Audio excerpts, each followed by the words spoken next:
Hey, good people. What's up? I tried to start another live stream and it got screwed up. So I'm just going to go on Facebook right now and post. I don't even know if I can actually, after effect, post a link. Maybe I can. There we go. There's the link for the new stream. Copy, paste this over to Facebook so folks know where I am. Correction. Here's the link. Whoops. For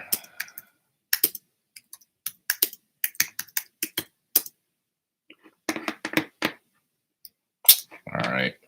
Multitasking. How's everybody doing? What we got in the house? Can you guys hear me? Check, check, check. Uh-oh, I don't see audio. You guys got any audio?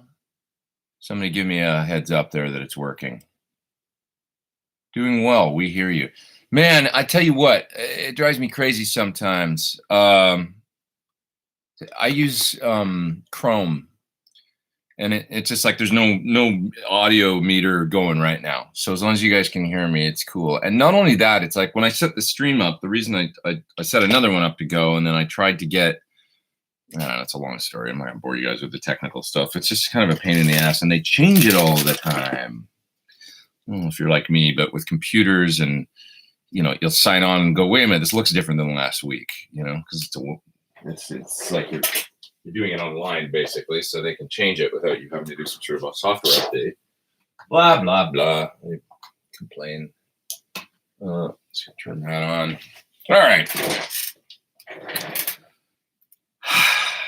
What's going on, people? Did you guys see my Instagram story yesterday? I was basically switching in between my PT15 and the SL68 and trying to get them to sound exactly the same. And it was working really good. I wish I could show you. I wish I could just show you, but I don't think there's actually an easy way to do that other than coming through. I'll play and see if you guys can hear it. I'm just going to turn on the SL68 here. It's already on. Okay. Get a guitar. And what I'm doing is trying to get the SL68 and the PT15 to sound exactly the same. Trying to get the PT basically sound like the SL68. Somebody was asking if that's possible. How close I could get.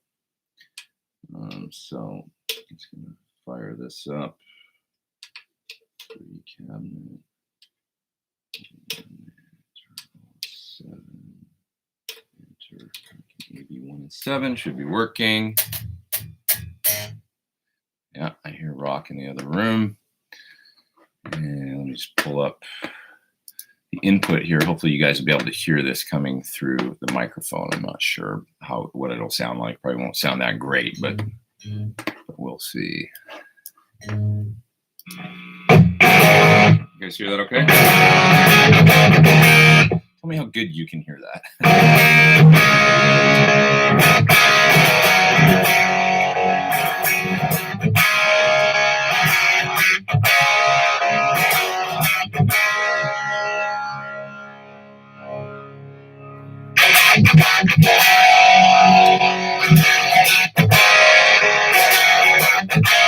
2 sounds really similar. How good can you guys hear that? Loud, but it sounds good. Is it loud? Kind of phasing. Yeah, that's what I thought. It's probably not going to sound great. But anyway, at least you get the concept. What I'm doing here is using my amp Pete switcher. I can switch between 2 amps, just like that. One's the PT15 and one's the SL68.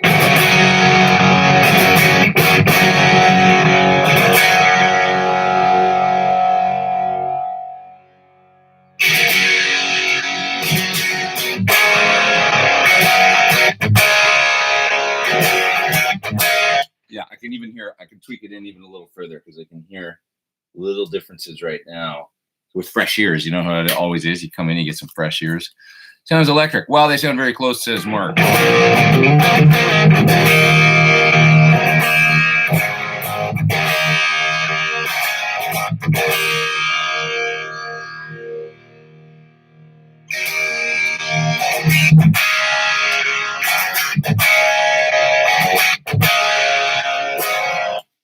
A little bit more output SL68 because, of course, I've got it switched down into the Variac mode right now. And I've got the master on about,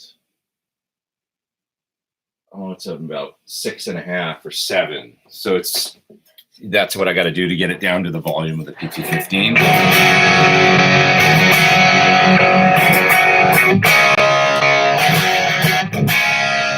It's a little bit, I've got the SL68, so it's a little bit bigger and bolder right now.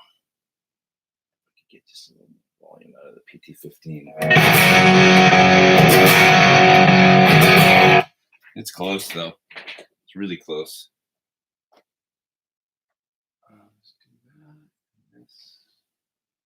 This is kind of fun. I like doing this stuff.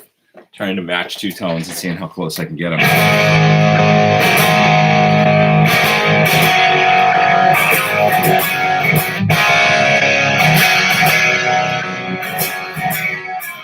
It's really close. Basically, this all came from a guy on the, does Pete respond to all these questions? Says, "Oi, boy."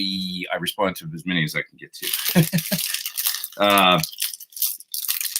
Anyway, what was I saying? I don't even know. Oh, yeah. Somebody on the gear page was talking about, the PT15. How close could you get to that plexi sound with it?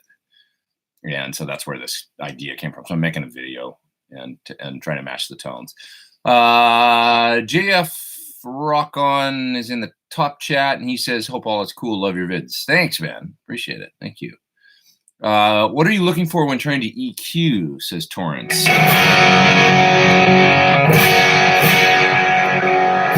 Just listening to the overall spectrum.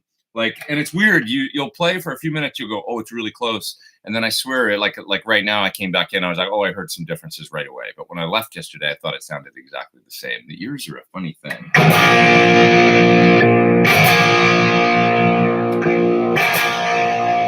Actually, and one's a little gainier right now. The PT sounds a little gainier. So I'll turn the gain down here.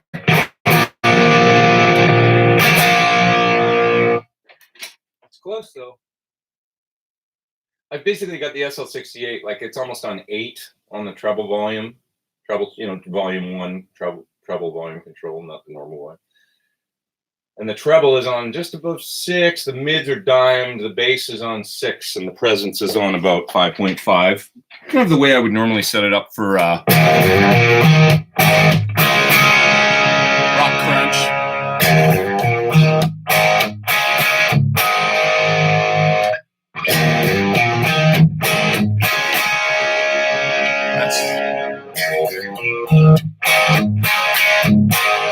That's the I love that riff too. This is it. SD Design. Let's get it up.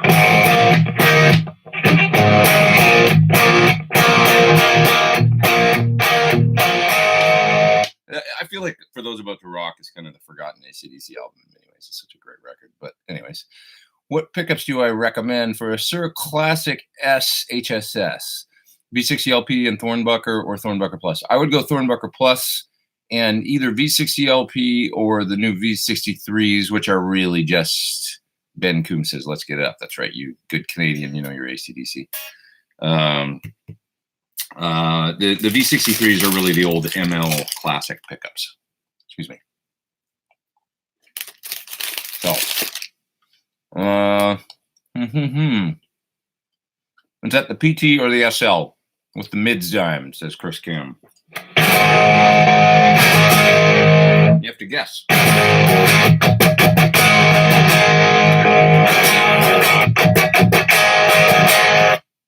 Right now, the PT sounds a little gainier, and it's a little quieter.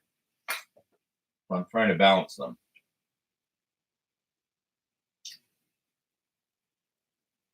So I'll turn up the SL just a bit. This is like I'm moving the controls like barely on the amps.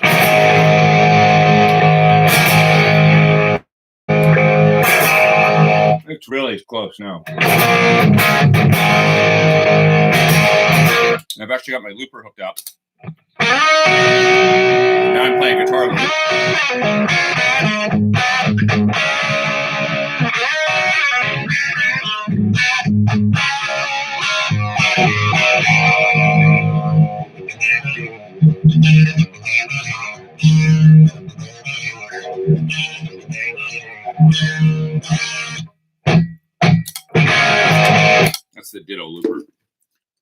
I recorded that last night. Isn't that cool? You can come in and just hit play and it still plays your guitar part. Oh, I'm insane. Sounds like you got a phaser on, says Mark. Yeah, that's just the sound coming through the mic and the audio. I know you guys aren't. When you see the actual YouTube video, you can also watch my Instagram story from yesterday, which is still should be up because it plays for 24 hours, I think. And you can hear me switching back and forth on there, and you'll hear it better through Instagram. But this week I'll have the YouTube video up where I record the audio into Logic, and you can actually hear it. So. Using the Fryette PS2 with Marshall Plexi reissue up in the top chat there is David Johnson. He says, with channel jumps, getting nothing but loud, high-pitched squeal. Are you sitting too close to the amp, number one? Do you get a loud, high-pitched squeal if you back off from the amp? If you're sitting right beside it, it's going to do that, like if it's dimed and stuff. Beyond that, I would worry about that. It's a little weird. Jason's, anyways, just if you tell me, David, in the chat there, if you're sitting right beside it, and let's investigate further if you're not. Saint Lorset says, loved your tone secrets. What's your preferred fuzz for cleans? Just depends on what you're doing. I mean, I like big muffs into a clean amp because it's that Gilmore thing, you know. I like fuzz faces into dirty amps, generally speaking. Also, I like the Starlight fuzz into a clean amp from Crazy Tube Circuits. That works really well across the board. It's really cool. Yeah. Ben says YouTube compresses so much, sadly. Yeah, it's also just it's more than YouTube doing it. It's the I think that, you know, Google Chrome with this microphone and stuff like that more, because, you know, if I recorded the audio and uploaded the video to YouTube, it would sound much better. So Jason Wade says, I seem very energetic and happy this morning. That's just coffee, my friend. But hey, thanks for doing the top chat. I appreciate that. Thank you. And nice to have you all here. What do we got? 226 people online. That's fantastic. Let me go back in the chat a little bit here and answer some questions. Did I ever meet Townsend after the show, says Chris Cam? I didn't, unfortunately, and I was bummed about that. I thought maybe at Hollywood Bowl I would get to meet him. I didn't. I was sad about that. But I had like VIP, you know, but there was like a separate backstage area for the really important people. And then there was the VIP backstage area where it was like more like friends of the members of the band and orchestra and stuff like that, you know, and that's where we were. So it was, yeah, unfortunately I didn't get to meet Pete. Maybe another time. I hope so. What a great show, though. It was awesome. I'm glad I saw them in San Diego too, because I saw two shows, one in San Diego and one in LA. And the San Diego one, of course, was a little more chill than Hollywood Bowl and a little more like going to a, you know, LA's always got kind of a thing, you know, although the crowd was pretty good, but it was just louder in San Diego and stuff, a little bit more of a typical rock crowd. Whoa, somebody's up there in the top chat, and they really went for it. Yeah, I appreciate that. It's Ray Potter. Thank you for the great content and for putting up with the occasional forum knuckleheads. It's Ray. Oh, hey, Ray. What's up, man? How are you? Hey, thanks for doing that. You're too kind, Mr. Ray in the top chat. Thanks, dude. I don't even know what to say. Thanks. You know, the gear page is a great place overall. I've always had my I don't know, how do you guys feel about it? I've always had my somewhat, you know, disagreements with the way they've done things. Sometimes I feel like it's too regimented and a little too cookie cutter, but it's actually great because they've been able to maintain a you know, to a certain degree, they maintain a level of integrity and control in a difficult world where, you know, the internet's only gotten more and more crazy and stuff, and it can be, you know, really off color and stuff like that. And the gear pages, I think overall they've done a really good job, actually. And you know, that's what it's all about. It's about going on there, and it's not really arguing. It's just differing opinions and stuff, right? It's all good. So, but I appreciate that. Thanks, Ray. Ray has a PT-15 that he seems very happy with, which I'm happy about. So Ray, I'm switching right now between the SL68 and the PT.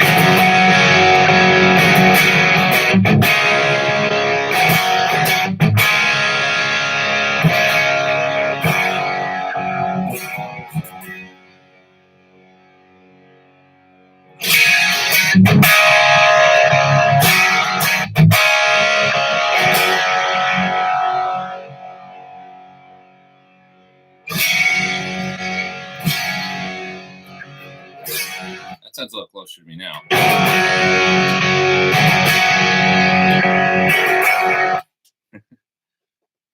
It's fun. Good stuff. Amp switchers are fun.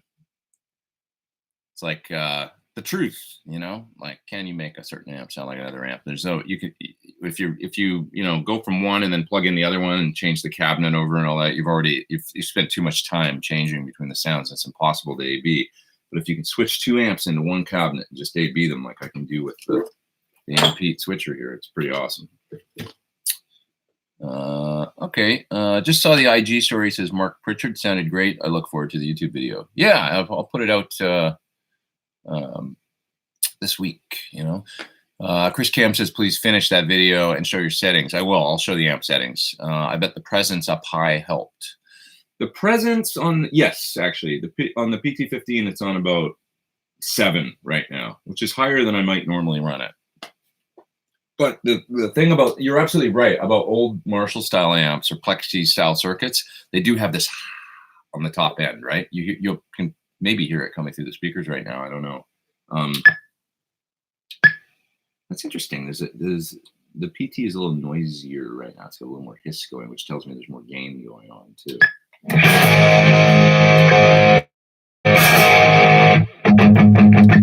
yeah, way more gain.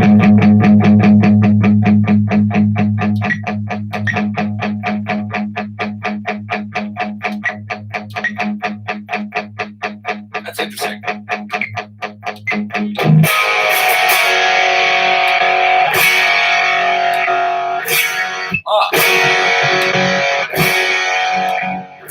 Interesting. I have so I've just backed the gain on the PT15 from 6 to 4, which is a pretty major jump. And that's when you bring the gain down, it's going to change the EQ. So now I got to do a little bit more comparing and stuff. It is what it is. Always interesting. Tone experiments. Everyone can relax now. I figured out the other stream was dead. Yeah, I made a mistake. I started the stream and then I clicked off of it. And it was a stupid thing for me to do because it doesn't, I thought I could, I was just trying to, I'm too frazzled today to explain.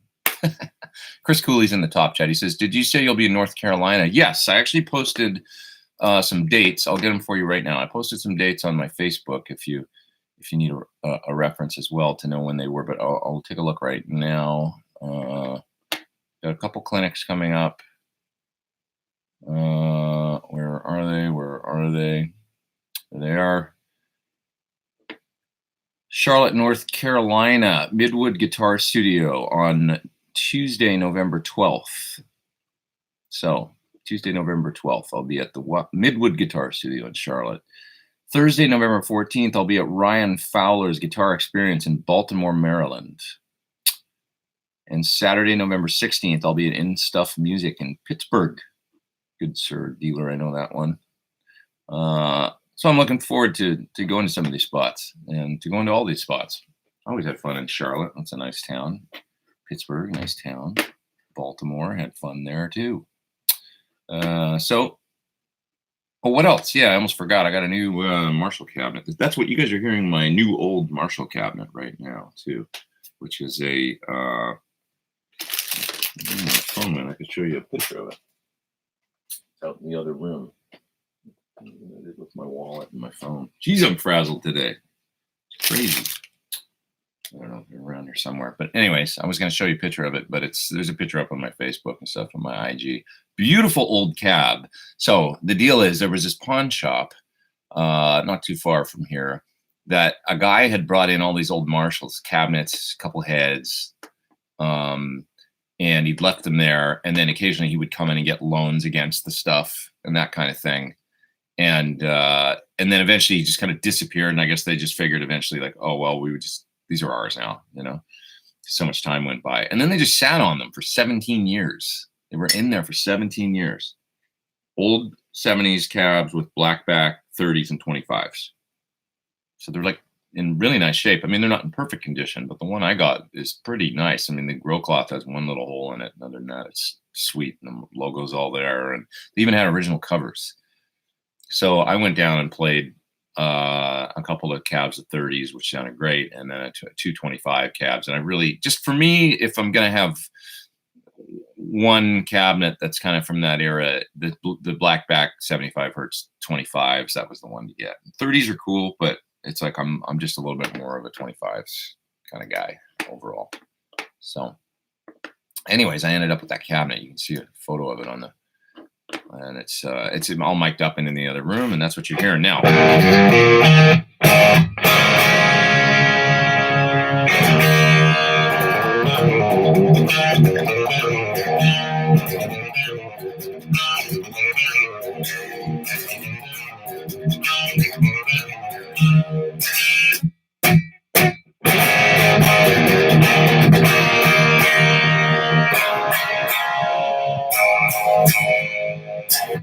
Beating around the bush. All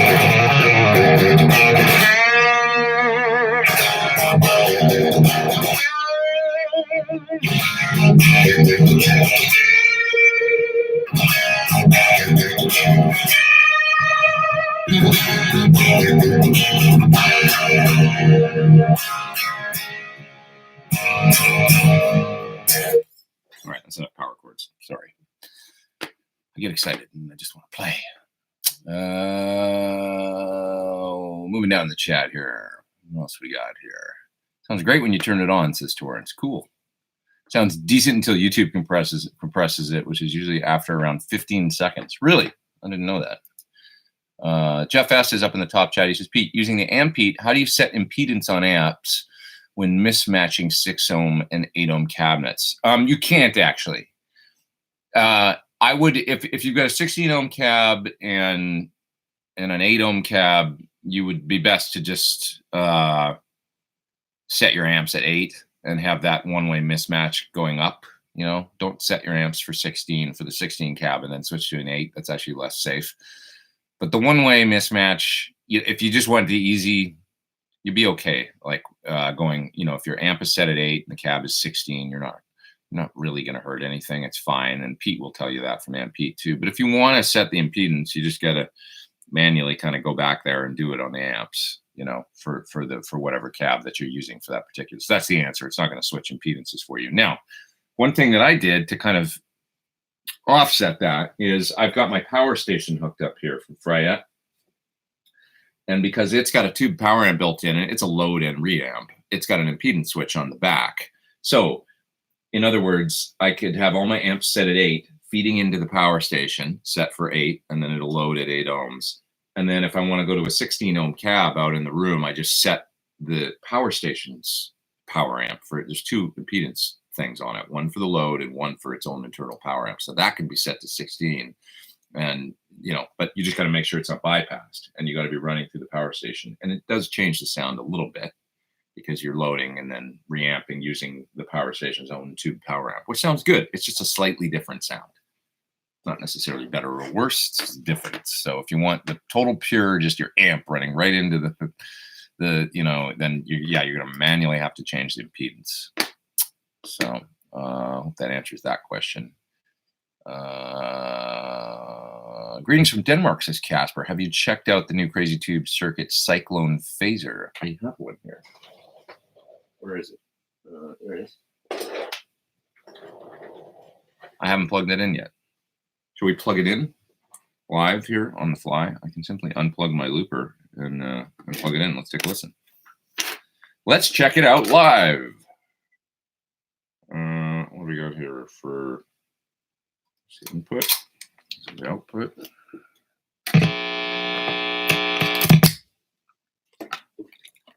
My handy dandy pedal power here on the desk.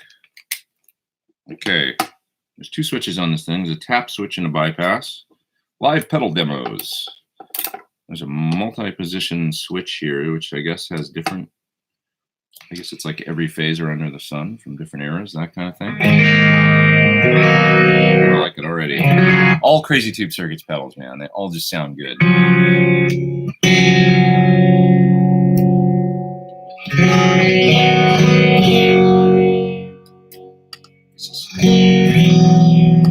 Must be different, like, stages or whatever here. No, see. Oh yeah, there's phase 90, phase 45. I see on the switch all these different settings.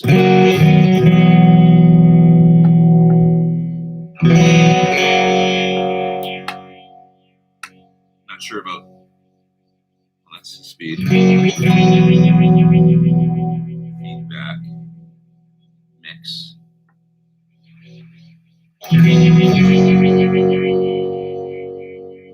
This is supposed to be phase 90. Where would you set the mix? I want to know.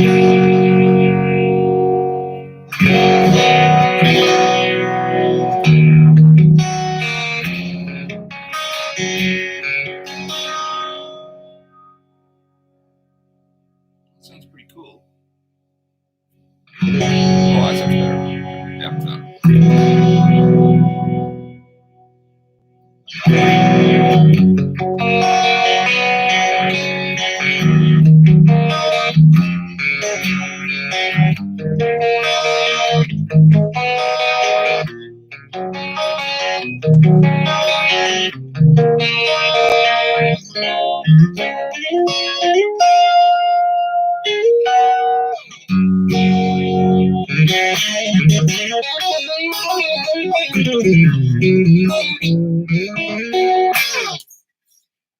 The Cyclone Phaser.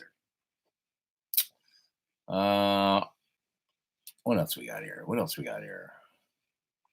Yes, live guitar playing, but use line in, says Marty V. I think you mean use the line in on my mic to get the sound going. Yeah, I just don't know how to get actually a line out coming out of. I wonder if I can maybe take the headphone out on my interface and run it right into the back of the mic here, if that would work. That's an interesting idea. Should we try? Sorry guys, it's random today, but I'm kind of enjoying some of this experimenting, playing pedals, trying to get different sounds going.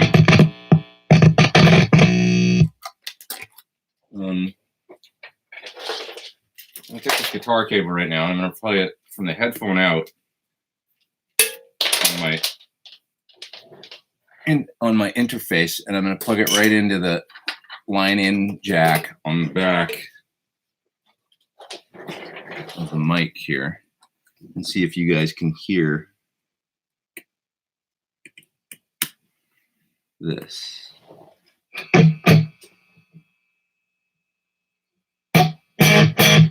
Does that work? And if I turn down the mic for a minute, do you guys hear that? I wonder, does that sound like anything? I'm going to turn down the mic, and you just tell me if you hear this going into the instrument input.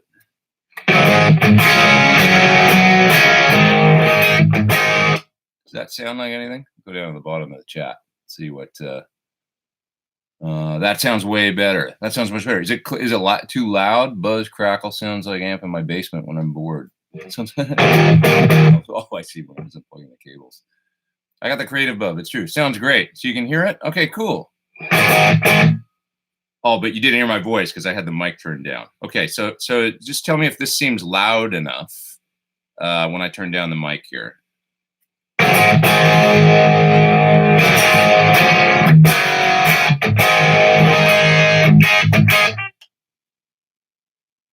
Somebody says it still sounds phasey. Other people are saying it sounds good. I think it's all about the your stream and your internet. Yes, bang on. Some people are saying, like, if your internet's slow and the stream's kind of slow, then it's going to be phasey because it's buffering your thing, because other people are saying it sounds really good. All right, I'm going to switch between the two amps now. So I'm going to hit the switch on the, actually, I'll just hit the looper and you guys can hear this. This is easier. And then I can hold up you can see what I'm switching between. So for those that just joined, I'm switching between the PT15 and the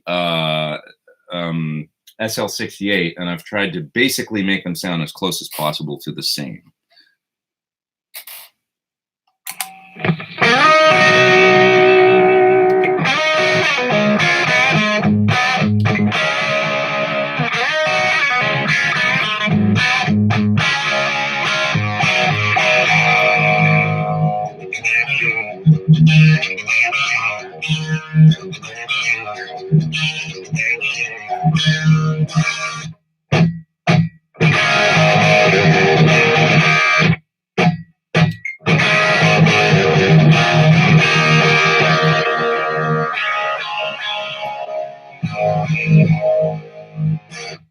Somebody says one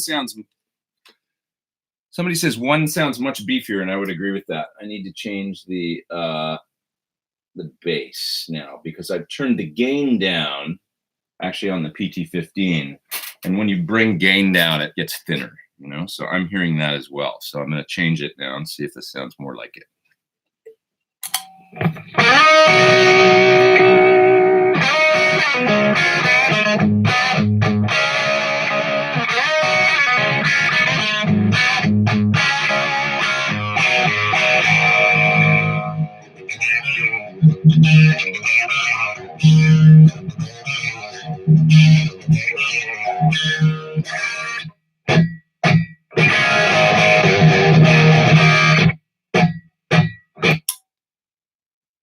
Closer, right? Getting closer, right? Somebody's saying they think they're still hearing mostly mic. I don't think so. Unless the G track's not working right now. I don't think so. But anyways, 102 track. Anyways, I'm not sure. But somebody says, yeah, it's great internet and it's still phasey. Chris Cam says that's splitting hairs there. Compresses like crazy after 20 seconds. Yeah, it's probably not the greatest way to be doing this, but anyways, fun experiment just for a minute. Is my DD500 connected? No. How do I set my tremolo on my guitars? Parallel to the body. So I can show you. I set it up about like that. You can see it's just leaning forward a little bit from parallel. And the reason is I like to get a half step up on the B string approximately, and a whole step on the G, right? So then I know I can go. I can do that. So that's just what I like to do. Somebody's up in the top chat there. It's Art. He says, any ideas on best way to use an impulse response plugin in the DAW, but monitor the sound as you record when using UA interfaces? Okay, so what are you saying? Like you want to play, like, because I'll just load the impulse response in the DAW on the plugin, and then I'll only listen to the return of the channel. But are you saying you want to listen to the input with using the UA interface? What I would do in that case, because there's a little bit of hole in UA's lineup as far as plugins go. They don't have an impulse response loader per se that you can load in Unison, and which is their console program. But what you can do is just simply use something like the PT100 plugin, disable all the amp simulation and only leave the cab sim active. And then you can play through that and either track that sound right into your DAW and print it, or you can use the UAD monitor only function and it'll go through the plugin and you'll hear that sound, but it won't print it. So what you would get then is the raw line out from your guitar amp. You'd be listening to an IR as you're recording through it, like the PT, 100 plugin IRs or whatever. You could use the Friedman ones or whatever you want, but you wouldn't print it. And then in your DAW, when you go back to listen, you'd have to add an IR in there. So that's one way to do it. IR is destroying guitar tone, says Matt. I would disagree with that. We're trying to save guitar tone here. We're trying to save tube amps. That's what the PT15 is all about, is trying to move the guitar amp forward so people still want to play a tube amp but get some of the convenience. And of course, you can still just plug it into a cabinet. I wouldn't say IRs are destroying guitar tone. I would say, I don't want to say digital modelers are destroying guitar tone either. It's not really true. I would just say people not plugging amps in and turning them up to a reasonable volume is more the destruction of guitar tone as we knew it. Plugging in and getting some good tone and getting the guitar interacting with the pickups with the amp, even if it's actually a digital amp, could be one of those new Fenders that are modeling amps or whatever. As long as you plug it in, turn it up a little bit, and can get a little bit of feedback, Still using the Wilkinson trim. Yes. Would it be a good upgrade for Strat? I think so. That's EJ Crook. I think it's a great update for Strat, personally. Will the PT15 be released as a combo, says Josh? Possibly eventually. we've got stuff coming. It's not exactly that, but there's going to be other interesting things coming. But I think that a combo would be great. It just requires a real redesign. And when John's busy, he's got a lot of stuff going on. So it's like just to get one cool thing done is awesome for me. And then it's like when there's more, it's still a small company, really. It's like, so it's tough to release tons of, because you don't have this teams and teams of people. It's basically John and Kevin doing all the electronic stuff.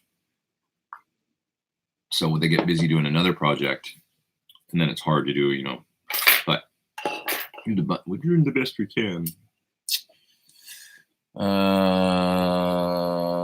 Okay. Having to DI is destroying my desire to play, says Matt. What's your rig, Matt? Do you use, you say most venues won't allow amps, and I got to go DI.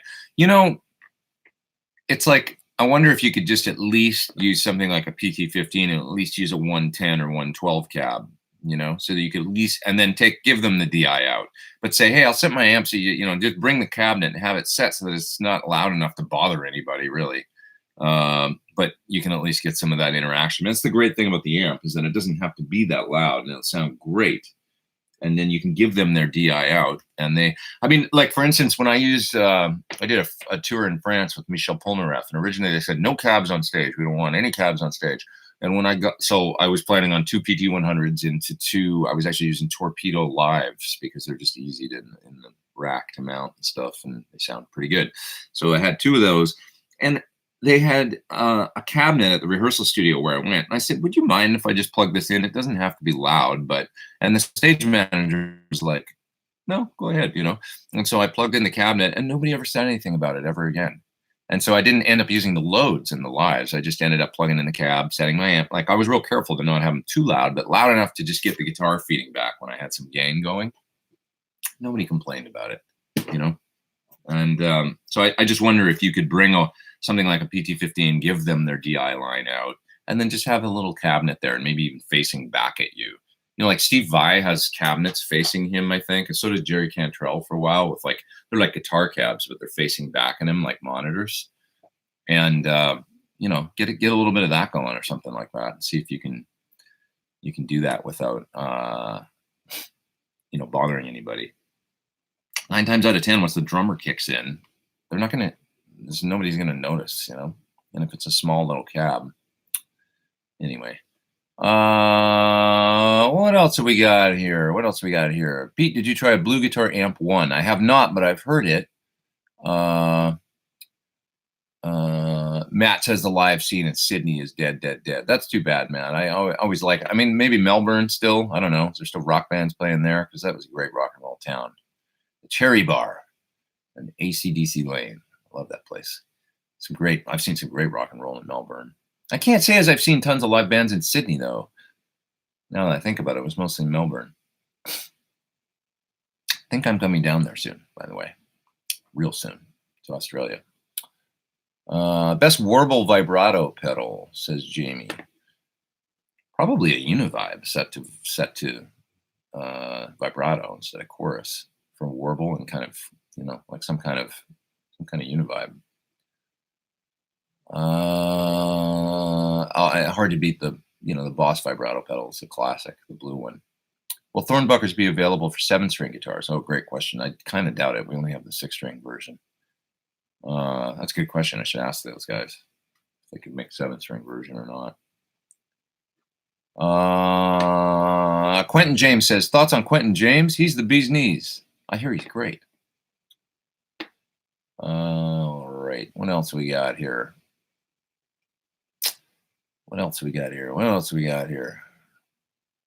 How loud can you play in your studio? I love the video with a bunch of cool players cranking a Marshall to the max. I mean, I can do that here. I can play as loud as I want in this room. It's not a double wall in my studio, but it's a single wall with 3 layers of drywall on one side, 2 layers on the other side, and packed with rock wool in the middle. And each layer has green glue in the middle. I can crank a cabinet in here and nobody will care in the rest of the building I'm in. Honestly.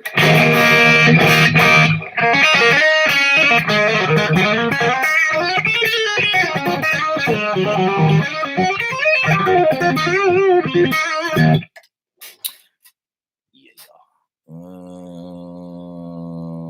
I blended an IR with a mic? Says Leo. I wonder if Leo's asking Matt that. I wonder. When you blend an IR and a mic, generally speaking, because an IR loader, we got 328 people online. That's awesome. Good to have all you guys here. When you blend an IR with a mic, just know that it's going to be a little phasey because the IR is going to get there a little later than the mic.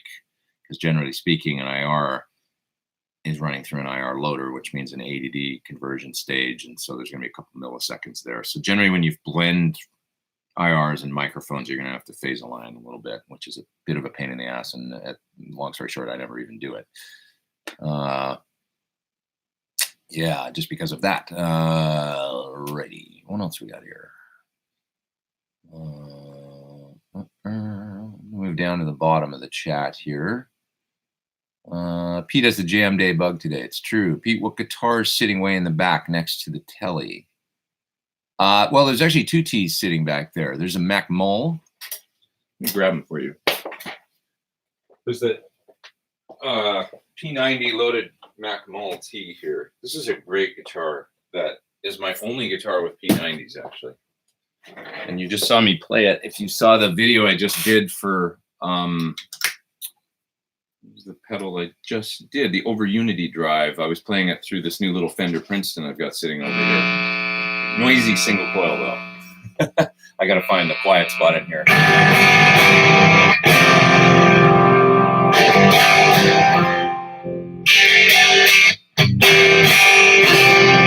This sound on the guitar.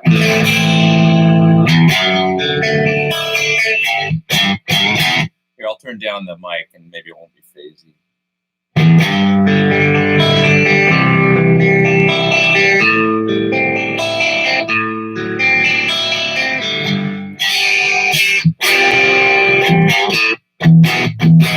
It's a real twangy sounding guitar.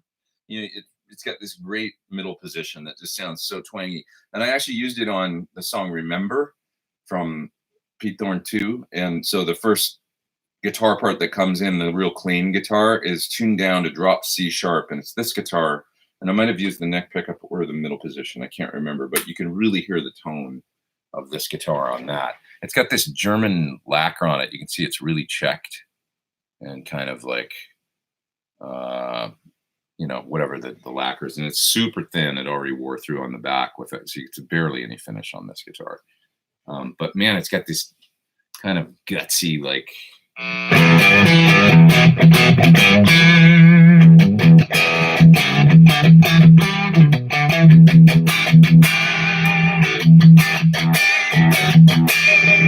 really a lot of twang and a lot of gutsy kind of single coil thing going on with this one. So I love this guitar. Very, very unique sounding guitar. And when you want that single coil thing, that's one I grab for sure. So pretty fun one. Could you guys even hear me right now? Damn, I had the mic down. I wonder if you guys are even hearing me. I'm curious what I even have going into the Google Chrome right now for a mic. I'm thinking it's not even the mic that I think I'm using. I'm not even sure. It might be like this one over here. You guys hear this? If I scratch this, is that? I've got another microphone over here. This one on a stand, and I'm wondering if that's the one that. It's so weird. It's like no scratch. Okay, tell me if you hear this. That working? It's not that mic. No scratch. Nope. Yeah, you hear that one scratching? Yes. It says camera mic. Okay. It's just weird because it's like when I turn the volume on it all the way down, I think you guys still hear me. So I don't know what's happening with the I'm gonna have to go listen back. It's probably gonna sound terrible to me later because I think when I'm playing the guitar, I turn down the mic usually, and then you just hear the input. I would think from my interface going into blah blah blah. But anyways, one of these days I'll get the technical stuff together. Cat scratch fever. The phasing could be chrome bit rate and compression. Yeah, that's possible. I would think. All right. So what else? What else have we got going here in the chat? Lance says, "Sir makes great plexi style amps." I totally agree. We have an alternate stream right now listed in subscriptions, 93 dated, that 10 or so people are in the waiting room for. Damn it. I don't know how to get over there and take care of that. That sucks.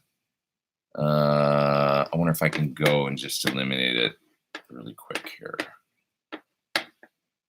See if there's a way I can do that. I don't want to take time away from you guys because I got 320. It's just like Google Chrome kind of screwed up.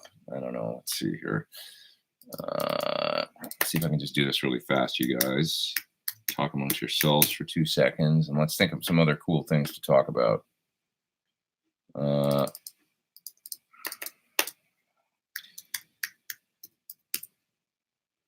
get into my YouTube Studio. Sorry, guys. Channel dashboard. Live. This one's live. This one I'm going to delete. 2 seconds here. I'm almost done. Edit. Unselected.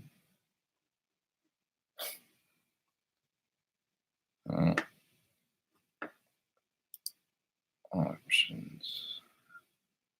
Delete.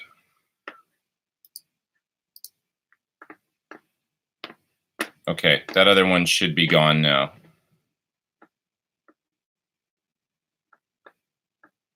Yeah. Thanks, guys, for waiting. Appreciate it. Okay. PT and everyone, what kind of cab do I recommend for playing clubs around LA? Open back or closed back 212?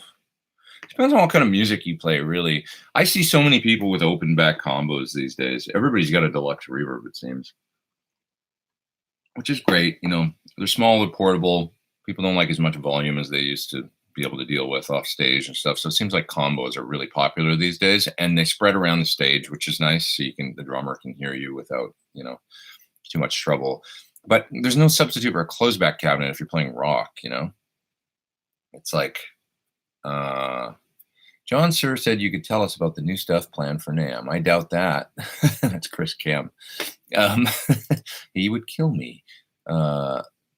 Yeah. Oh, just a FYI, says VChap up in the top chat. He says the North Carolina Midwood Masterclass registration is closed. So my clinic, I guess, is full for North Carolina. Sorry about that. That's good news and also bad news if people wanted to go and they haven't registered yet.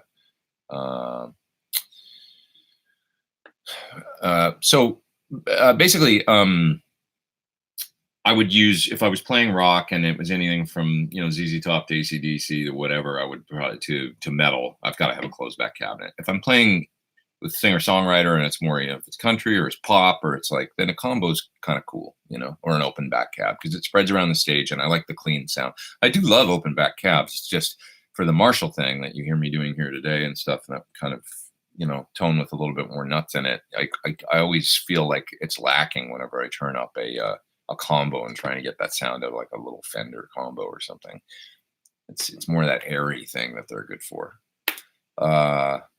Adam Cave Project says, do you like Sir S90s? I've never seen you play a Sir with those. I've never played one. So I have no idea. I don't have any, you say you love them. John's a real P90 fan, so I can imagine his P90s are pretty good. I don't know why I've never played one. It's a great question. I'd love to have something of theirs with a P90 in it, because I sure do love the ones in that Mac Mall. John's got a beautiful 59 Junior that he bought from a guy a while ago. He's a real fan of Leslie West, and he likes P90s. So I can imagine I've also heard him criticize other P90s, like aftermarket ones and stuff. And so I know he's got an ear for it and an affinity for those pickups. So I'm going to see Pliny and Periphery next week. What do I think? That should be fun. Good guitar stuff going on there. L. Scott Music, that's Lauren. He says, Morgan AC30, is there a reason to also have a Vox? I'm probably not. I mean, I think one good boutique Voxy amp is probably enough. to be honest. You know, I mean, they're all kind of, there's some different circuits going on. The AC15 isn't the AC30, you know, the EF86 thing and all that. But honestly, if you've got one good versatile AC30 style amp, I think you're covered. And the Morgan ones have a good reputation for those style amps for sure. You know, I've got my divided by 13 that I love. It's great. The only thing is it's just the top boost, so I can't do the Brian May thing with it. It's got a top boost style channel. I'd love to have a normal AC30 normal style so that I could do the Brian May thing. And I do have one borrowed right now. I've got an old 60s one in the other room right now that belongs to John Shanks, but it's not mine. So one of these days I'd like one that has, you know, the normal input and the top boost input, and it really nails the tones. I've got my little AC15, but I actually pulled it out of here. I'm just sort of ho-hum on that amp after hearing like John's old one, and it doesn't really sound the same. It sounds okay, but it's not really like an old one, I don't think, for whatever reasons. Any impressions of Wildwood guitars in Colorado? I like them a lot. I actually went there and shot some videos for the PT15 we did there. I thought they did a great job on them, and I had lunch with the owner actually, and I thought they were a real nice operation. He seemed like a real good guy, and seems like just a bunch of dudes that love guitars, nice guitars and stuff. And I liked what I saw. Nice town they're in too. It's a good scene out there. I like Colorado a lot. It's a nice state. Sir, are impossible to find in Australia, says Matt. Well, I know there's dealers there. Maybe they're just kind of spread few and far between. It's such a big country, isn't it? So, but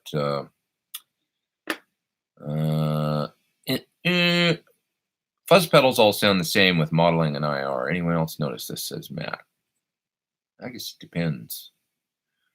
Just Got Paid would sound great on that Macklemore. I love that song. I do. That's a great riff. Anyone interested in catching Mike Soldano on the next Tone Talks, says CM Douglas? Yeah, watch that one. I want to watch. I want to see what's going on with you know, an SLO is an amp that I've always kind of wanted. And I'd love to get one of those new ones, maybe the 30, just to have, because I've never, you know, I played one once. With Government Mule, where I sat in with those guys. That was the only gig I ever did with one, and it was real cool. And so that's just kind of a classic amp and classic high gainer at this point. I remember the first time I saw the SLO in a magazine or whatever. It was that Andy Brower review of one, and I think it might have been in Guitar World, and I think it was maybe a snakeskin one, and there was a photo of it. And I thought, oh, that looks cool. And he was talking about it like, this is the best sort of like new high gain modded Marshall, but not a different thing, you know. And I was like salivating, and it was 1988 or something. I was like, I wanted to know what that was all about, you know. And then they kind of became the new hot thing right then. How amazing is Greg Koch? That guy's amazing. Totally amazing. Anybody, that's Tom. Anybody see Greg's videos that he did for Wildwood for my signature guitar? It's like, oh my God, dude. I saw him at Sweetwater at the Gear Fest thing. He was eating lunch, and I went up to him and I go, dude, thank you so much for those videos. I was like, he made a 10 times better video for my signature guitar than I ever could have made for it. He was just laughing, but he's playing some amazing stuff in those videos. He plays with the gold one and a black one. So check out his videos of he plays amazing. He's just like a musical encyclopedia, that guy, with flawless technique. Did I compare a Fender Princeton 68 to 65? So I have a new little Princeton. That's the other thing. I wish I had my phone. If I had my phone, I could take a couple pictures and show you guys this kind of setup that I've got going here. I just don't know what I did with it when I came in the room. Just one second. Oh, there it is. I see it. I see it. Okay. So over here in the corner, I now have this going on. A little custom, you know, one of those custom 68 Princetons, and you can see I got a mic on it. And I got that. It's set up on the amp switcher so that when I'm doing pedal demos, I can just flip to it, turn on the mic, record it, and I'll have a little Fender. Because people are always like, oh, use an amp in your demos that we can relate to. You know, or some people say that, which I understand.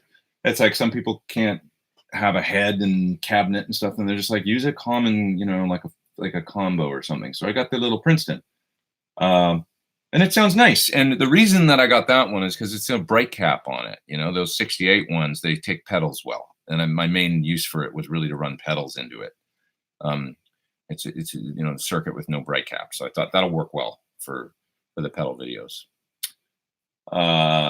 So that's what's going on there. So no, I didn't listen to 65 because I knew that I wanted the one with no bright cap, and it sounds great. It's not super chimey, but it sounds really wonderful with single coils, and it's got nice reverb, and it's a good little amp. You know, you heard if you guys watched the video for the Over Unity that I just did, nice pedal from Australia. That's Matt Gilbert. This is your countryman right here that make this thing. Really good sounding pedal that kind of reminds me a little bit of maybe a Blues Breaker or something like that, but with its own thing going on. Anyways, I was running this into that amp and getting kind of like a great warm Stonesy overdrive, I thought. Yeah. Z Boomer says Colorado's too cold. Well, I grew up in Alberta, so let me tell you about cold. Folks used to get so mad at how much bass came from my guitar running through a Fender Bassman AB165 with a 212 closed back. By folks, I mean singers and bass players, says Buzz. I don't find a Bassman as an exceptionally bassy amp. I guess it depends on the band you're in, right? What kind of music you're playing. Was it one of those big 212 Fender cabs? Those could be pretty bassy, I guess. They were huge, those things, like the matching cabinet for a Bassman. Although you are heavily electric-centric, what acoustic guitars do you like to use? Well, I've got a D28 that's over there. I've got a that I really like as well. That's a great, just kind of a small, almost looks like an orchestra model or something, I guess, the body shape. And it's got a great pickup in it. It's just really playable too. It's really a nice guitar to play. So there's that. I've got some Gibsons I've got a J180 that's like kind of a maple big body thing, but with a cutaway. It's pretty cool. A Sheryl Crow, which is like a country western, real cool looking guitar, I think. It's basically like a reissue of a 60s country western. I really like that one. Although the pickup's not so hot in it, but I could easily replace that, and it sounds pretty good. I got a Larrivee that I like. I have a lot of Dreadnought guitars that, my 12 string's a Taylor, and I love it, man. It's the last 12 string I'll ever need. It sounds so good. So those are my main acoustics. You're right, I'm electric centric. I mostly play electric guitar, you know. Just tried oat milk, says T-Mitz73 for the first time. Pretty tasty stuff. It is good, isn't it? So stellar. I love oat milk. I'm drinking some of it right now, and see that creamy goodness in there. Who's that guy? Favorite mini pedal brand? I think the best mini pedals are, well, Sir makes wonderful ones, and the Mini Riot, Mini Shiba, and all that, they're fantastic. But brand, like that only make mini pedals? I don't know. Is there companies that only do minis? Wampler's got some nice ones. I use the Mini Ego. Oh, of course, all the exotic, you know, these guys. These are great. That's a great little compressor. And then the one that looks like this, but it's a boost to the down there. I got it on my board right now. The Super Clean. I love that pedal. It's a great sounding pedal to enhance anything. It's just a great sort of buffer booster. Sounds really good. Okay. Let's see here. What else we got here? Pete should have been the other guitar player in Big Wreck. How awesome would that be? That's Roscoe. I would have loved to have done that. But to tell you the truth, the fella that they've got is fantastic. I loved seeing him, and he seems like a great fit. He did a great job at the gig. He fit right in, actually, and I liked what he brought to the band. And it's tough, you know, situation all the way around, but it was a really, really good show, the one I saw in LA.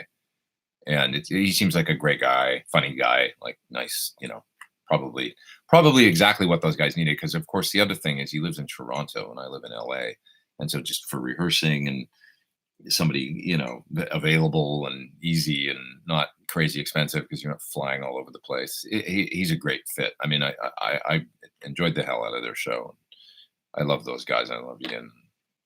Wish them all the best always.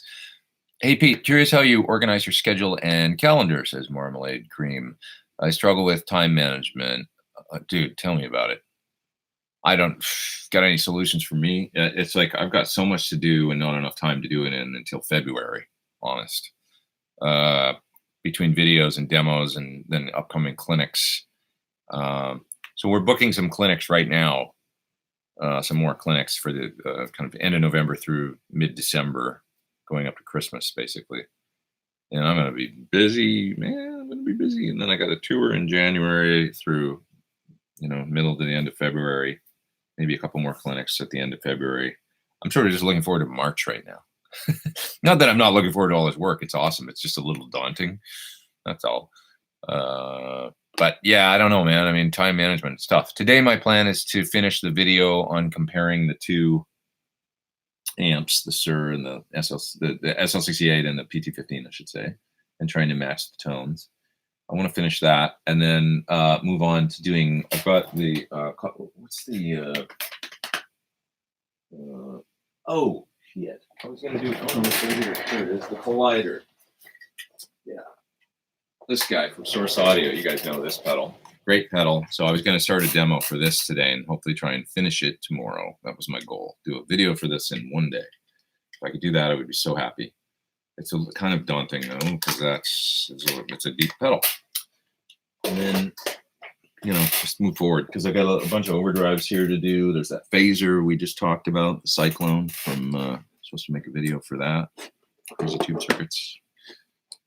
Oh boy. All good. Try a Maton 12 string, mind blowing. Oh, those are from Australia, right? That's Trunk asking that. I think they're from Australia. Michael says, Larave, I'm a huge Weber fan from Vancouver. I visited their factory in the 80s. I remember when I was a kid, I went to the Larave factory. Remember when they used to make electrics with hockey stick headstocks? Kind of looked like almost like Jackson style headstocks, back when they made a what's his name from Loverboy? They made a signature model for him. God, I'm totally forgetting his name. That's terrible. I'm a terrible Canadian. Who's a guitar player from Loverboy? Mike Reno's the singer, of course, and Matt Fredette or whatever was the drummer. What's the guitar player? Paul Dean. God, Ben Coombs was going crazy right now. Like, what's the matter with you? Weren't you? All right. Moving to the end. Let's see what else we got going on here. Marmalade Cream says, haha, I'm not alone. It's nice to be booked out that far. Hey, man, if you know what you're doing for the next few months as a guitar player, that's the closest to job security you can ask for, right? It's absolutely true. Can't complain. Cannot complain.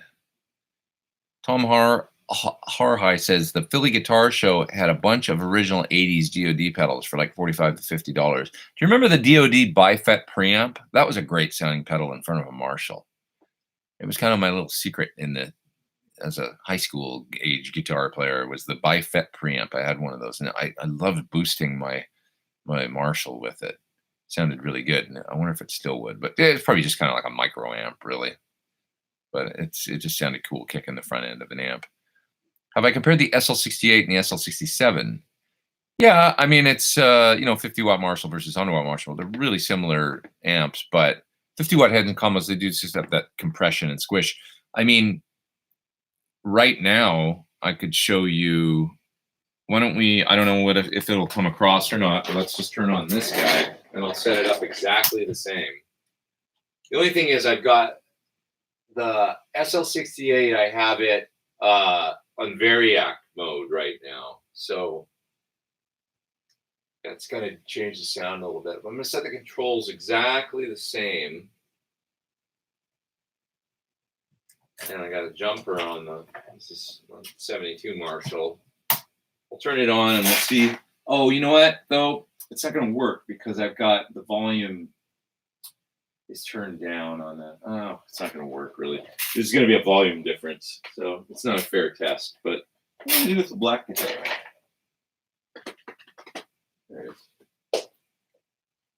It's going to be different. I think it's going to be substantially louder when I go to the 50 watt right now because I've got the master down on the SL68, so it's not a fair fight. I go 1. SL68 and 3. 50 watt Marshall.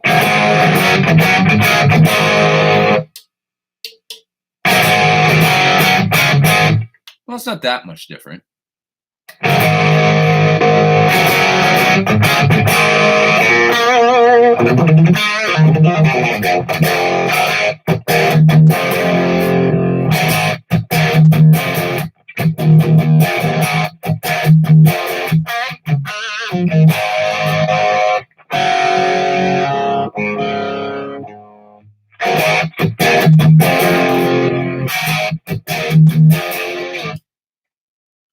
That's going back and forth between the 50 and the 100, but it's not fair because I have the master down.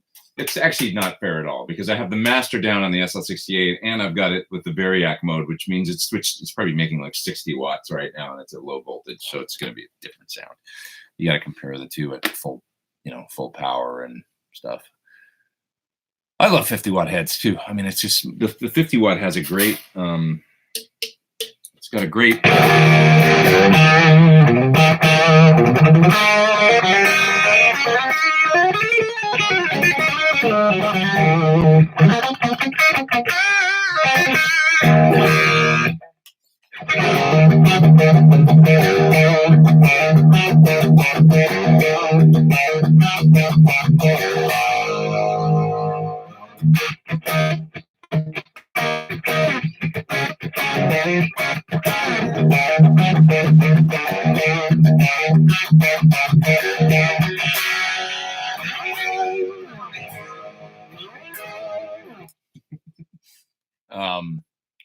It's a great sound, that 50 watt.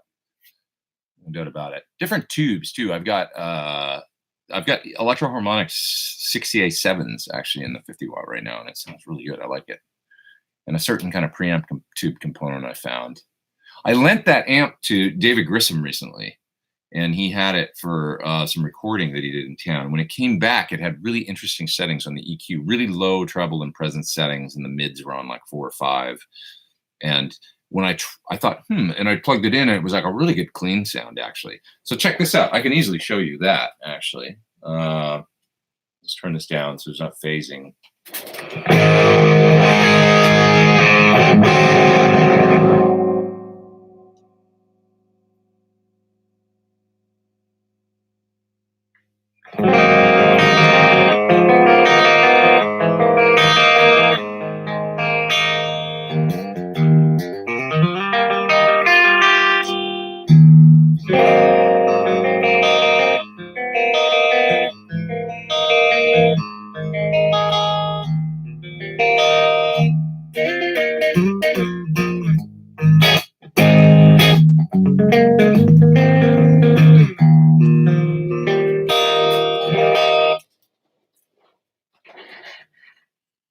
Pretty nice, right? It sounds good like that.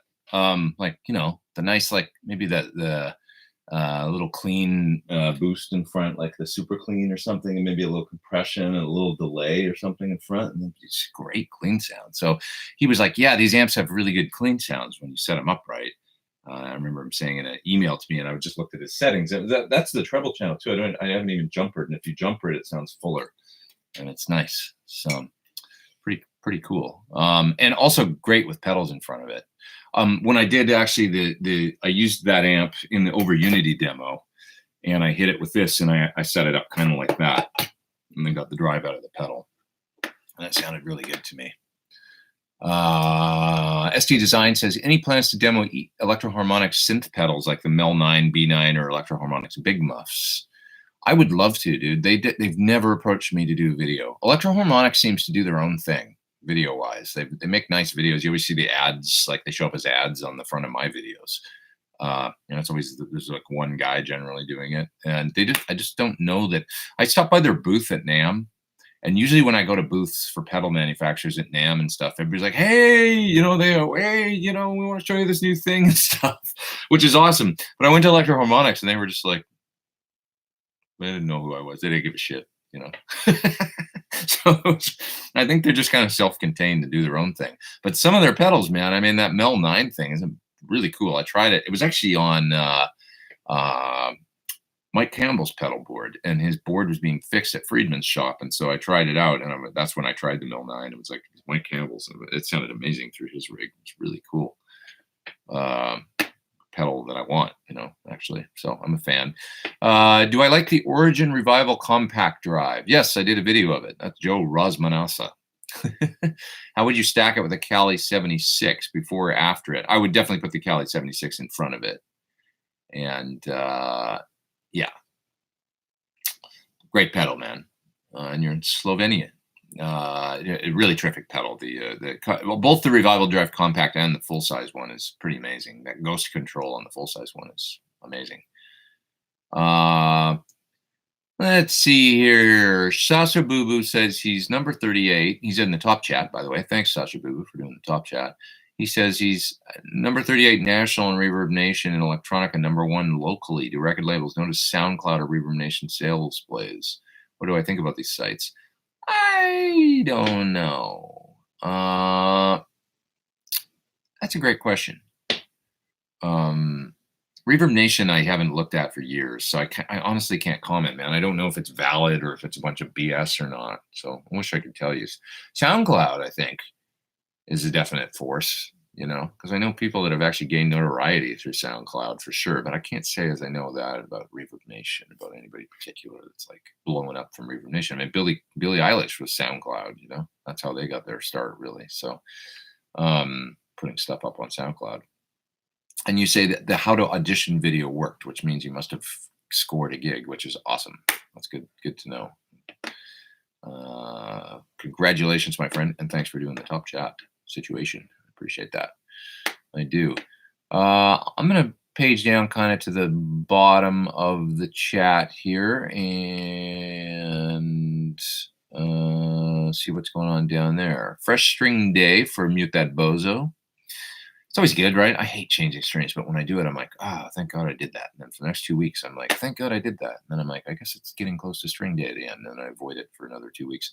Somebody's in the top chat. Save Your Money. I like that. Save Your Money. That's a good name. You should change your name to that, or that should be your band. Save Your Money. It's good. Savior spelled like I am your savior. Hi, Pete. I was wondering your thoughts on the aux versus the Sur reactive load and if you use them much. They're great. I mean, I could directly A/B them right now, but I can't actually because the aux I haven't actually used in a little bit, and I'd have to get it dialed in and stuff, and I don't have my iPad here. Aux, okay, my thoughts on it are this. The aux is way deeper in the sense that it's got the app and reverb and delay and compression and all these EQ options and all this stuff with a great integrated app. And that's really cool. The reactive load is plug and play, plug it in, take the line out, and within 5 minutes, you're like, oh, wow, I'm tracking already. There's no EQ. There's no, it's half the price and it's far less sophisticated option-wise, but the load in it is primo, top quality. Your amp will respond and sound like it's supposed to.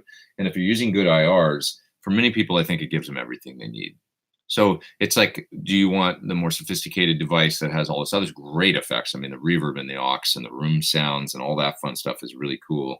Or do you just kind of want down and dirty, high quality, let's get to work and do some tracking? And that's what the reactive load is great for, and less money. Both really good, both valid. Just depends what you want to do. I mean, I used some of the, I've used them both all over my Pete Thorn 2 album. And when I wanted, so I printed effects out of the aux sometimes when I wanted a bunch of verb and delay and I was happy with the sound, I would just print it because I liked it a lot. Does you get a little more option anxiety with the aux because there's so much that you can do with it.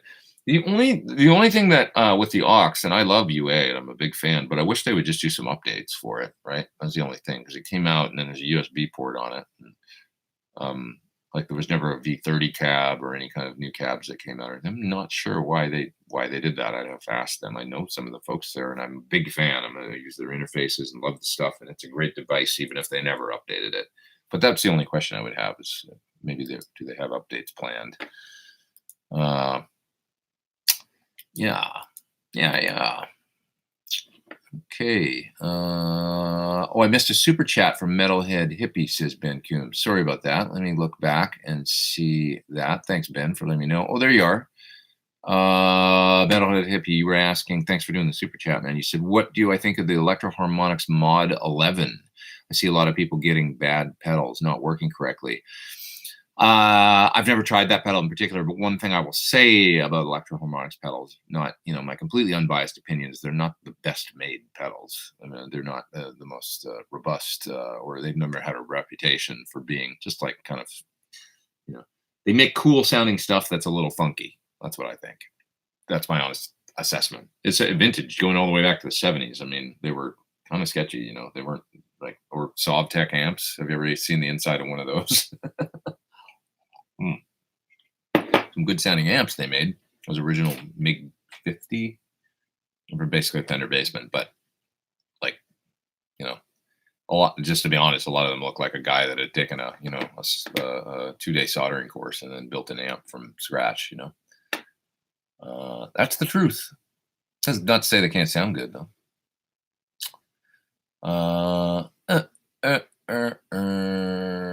Let's see.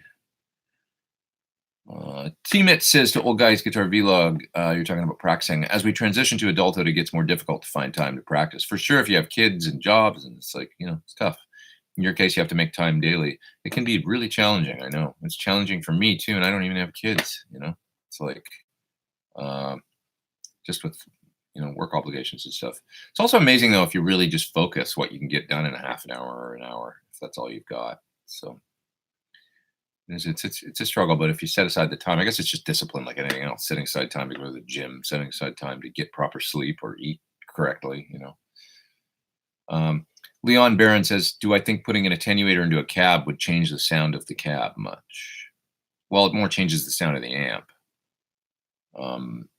Depending on the attenuator too, it's highly dependent on what you're using, because there's some pretty good ones out there now. The Tone King, I believe, is the one that the Iron Man is the one that I've had good luck with recently. I thought it sounded pretty good, although it does change the sound a bit. It doesn't necessarily. It's kind of like the Power Station here. That's kind of my favorite. The Fryat Power Station is my favorite device for reamping or loading down an amp and reamping. It's not really attenuating, but it's loading down and reamping and achieving the same thing.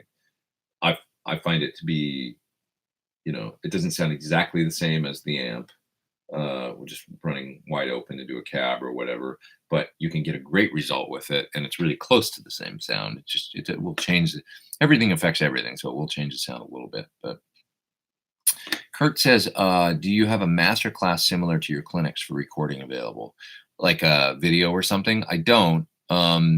Maybe someday, once I've done them everywhere and stuff, maybe I'll just record it and then put it out. That would be probably my idea with the clinics. Was I don't like people videoing it and putting out videos and stuff, or the stores putting out videos of the clinics, because I don't want people to see it on the internet and then not want to come see it because they're like, oh, I've already seen it. That's the only problem with the internet, is that it's like, if it's like, well, I don't want to go to the concert because I already watched it on YouTube, and it's not really the same experience. I was hoping people will just come out to the clinics and see what I'm doing in the clinic and stuff, and we can have a one-on-one and be something outside of YouTube. That's what's fun for me, is getting actually to meet people face to face, and it's been really a nice thing for me. So I don't have anything yet, but maybe in a year or two down the road, once I've kind of gone everywhere I can go with that clinic, we'll have to develop a new clinic idea then. You need to get back with Tim Pierce, says Chris Cam. Well, we've got a video for you. I did something with Tim actually this past week. He came by here, and then I also went over to his place and we shot something for his channel. So that'll be coming soon, actually. Yeah. I had a great time hanging with him. It's always good to see Tim. He looks great. He's like really busy. He's killing it on YouTube right now. He's just doing really well. So, let's see. Leo says, "Don't buy a Centaur before you play with a DoD Looking Glass for $130." Is that right? Is that a good one? I've never tried that particular DoD pedal. Yeah, yeah, yeah. Going down through the chat here. Lewis says, "I own a PT15. What are your settings to get the most gain out of the amp at low volume using just IRs?" Well, if you want the most gain, I would just turn the gain on 10 on channel 2 or 3. Set all the EQ on about 5, and go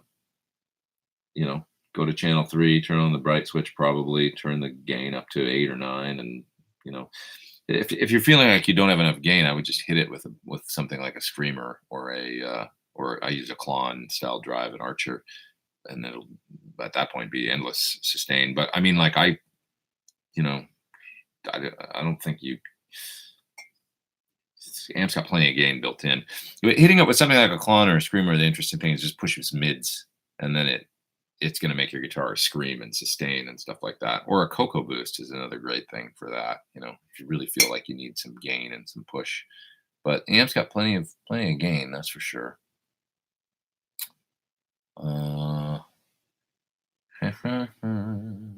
Down through what you guys are talking about here. Ray Potter had to run. He says, "Thanks everybody. Catch the rest on replay."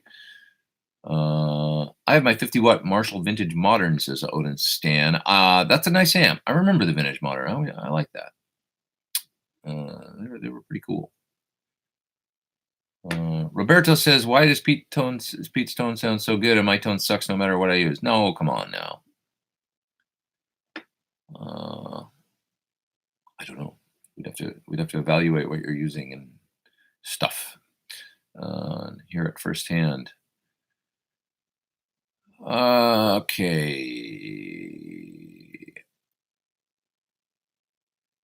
Better go down to the bottom of the chat and see what's going on down there, because I'm too far back. Do I usually put some kind of compressor in my mid to high gain Helix patches? Nope. I wouldn't suggest. High gain are compressed anyway, so it's not for me. Putting a compressor with high gain, it's just going to add noise, really. What are you guys talking about? Effects loops and stuff. Jason Wade says, "Have you seen the Tim Pierce video when they compare the new PRS to a couple of 59 Les Pauls?" I haven't, although I heard there was a bit of controversy about that Les Paul used in the video. It was a fellow from Heart, right? Howard Leese. So I should go watch that video, but I haven't seen it yet. Somebody was talking about it on Gear Page or something about that guitar has got a questionable origins or something. I want to go listen and watch, though, see what it sounds like. Neil Robinson says that his amp doesn't have an effects loop. Am I losing out big time by using a reverb pedal with it, or do I really need to look at getting a loop installed? How do you set your amp, and what kind of amp is it? Because if you generally play clean to edge of breakup, you're okay with the reverb pedal in front.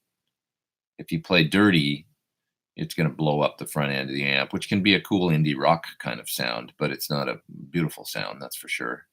If you want your reverb to be, subtle but nice, you can't really run it into the front of dirt. Another way to do it is use something like I've talked about it a lot today, the Power Station from Fryette, because it's got an effects loop built in. So you could always, if you're using a head and you want to add some reverb to your sound or delay, you go into the Fryette, it loads your amp down, you patch into the effects loop in your effects, and then it gets reamped out through using the 50-watt tube power amp in that unit in the Power Station.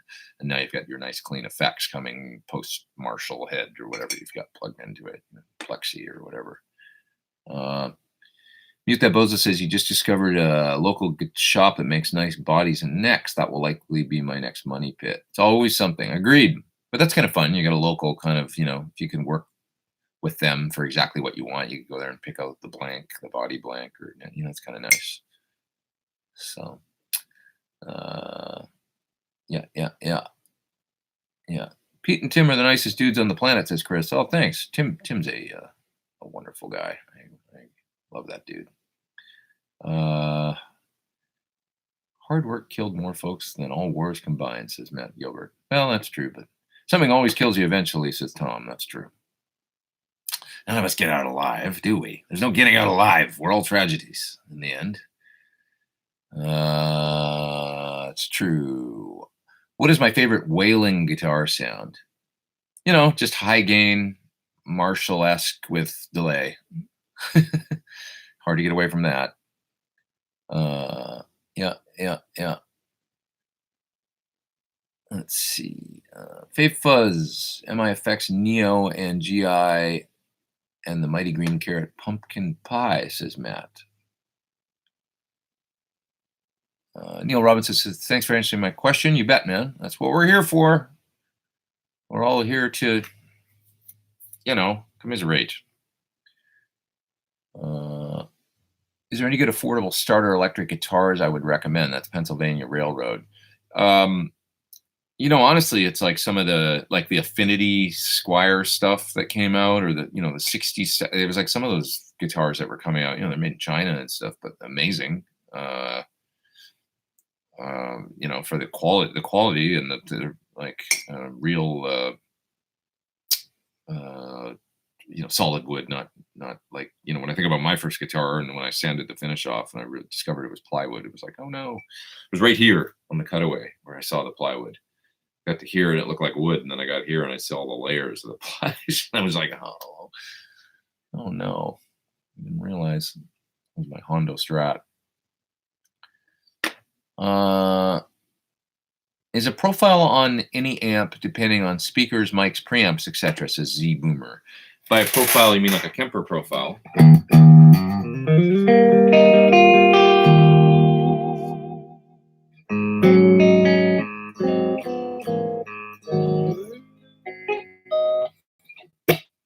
Yes. Generally speaking, it profiles the entire recording chain. Although with a Kemper, you can do what they call direct profiles, which is just the head itself. And then you can run that into like a power amp or preamp that sound with no mics or anything. So I have Kemper profiles that I did of some of my amps that are just the head. It's been a long time since I did any of that stuff with my Kemper, but because I do have one sitting right there looking at me. It's lonely.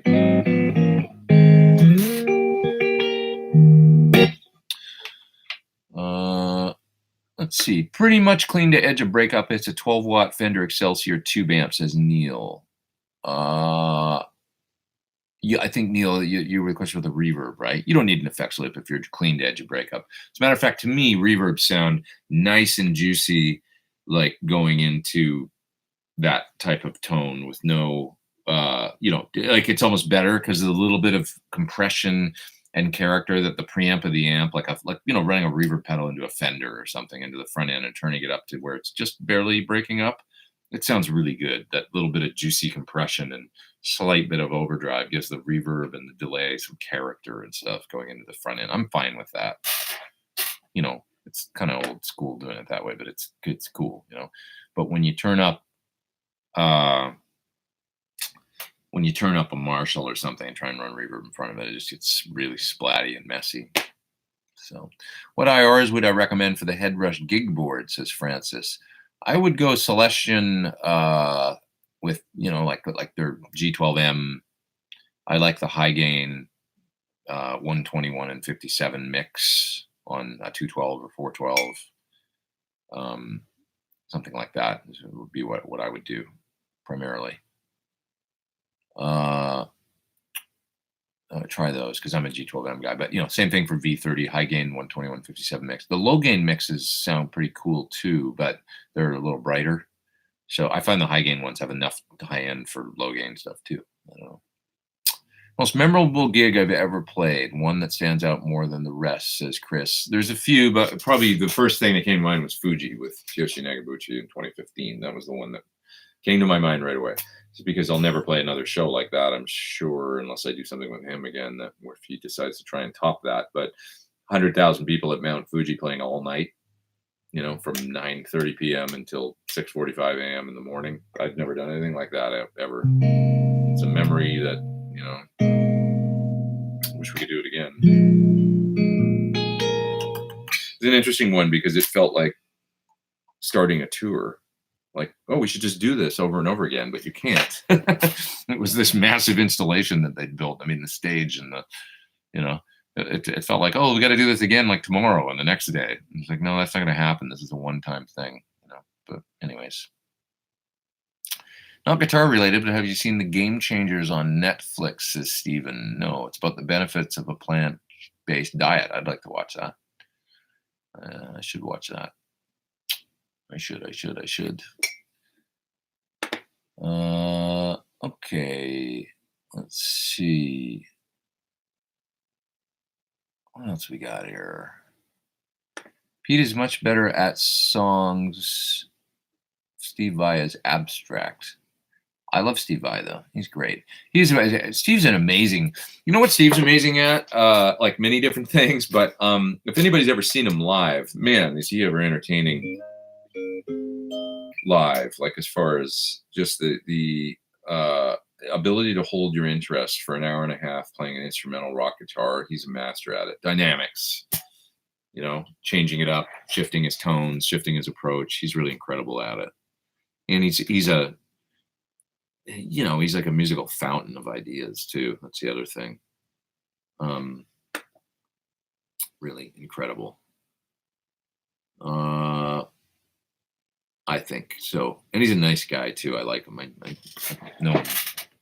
I know him not real well, but I know him to say, hey Steve, what's up? Hey Pete, what's going on? Good to see you. Like that kind of thing. And he's always been really nice to me.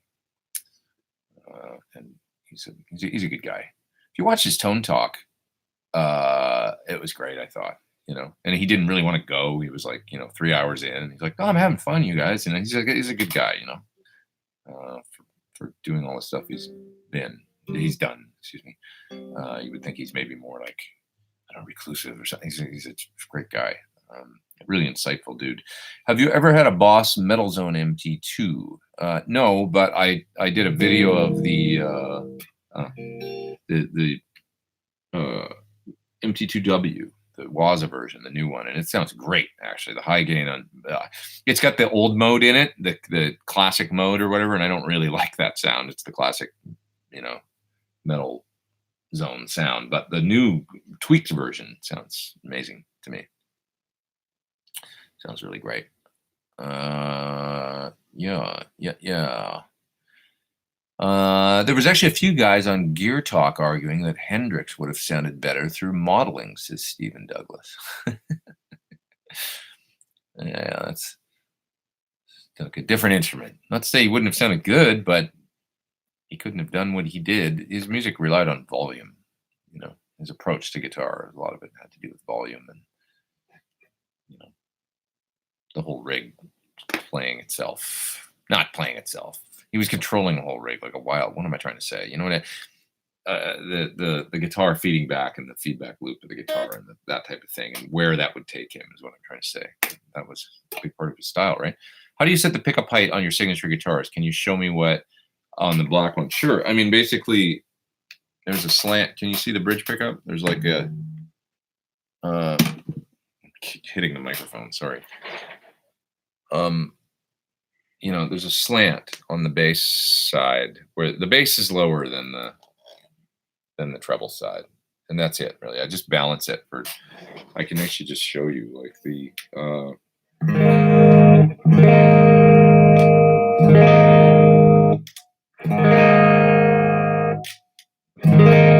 And I'll just listen for the balance, and then raise and lower. I can actually probably lower the bass side on this rhythm pickup a little bit, and maybe raise the treble a little.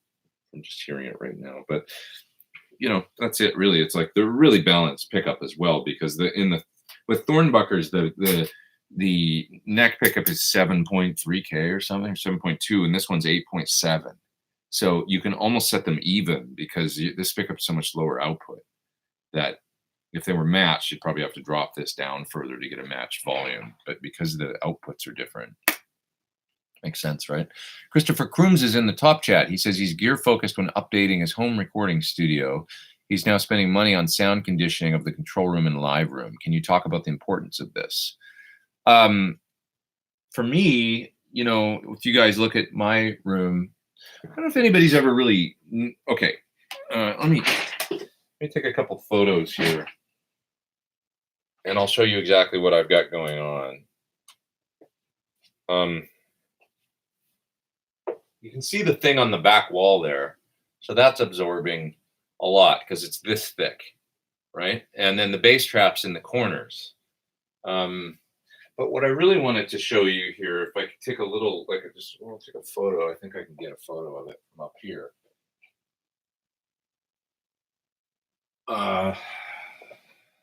Show you here. I don't even know if that shows really. It does. You can't really tell, but the diffusers on the walls look like, you know, they're real thick and they're hung on the walls, and they're so that's the things on the sides that you see, right? Let me sec here. These things.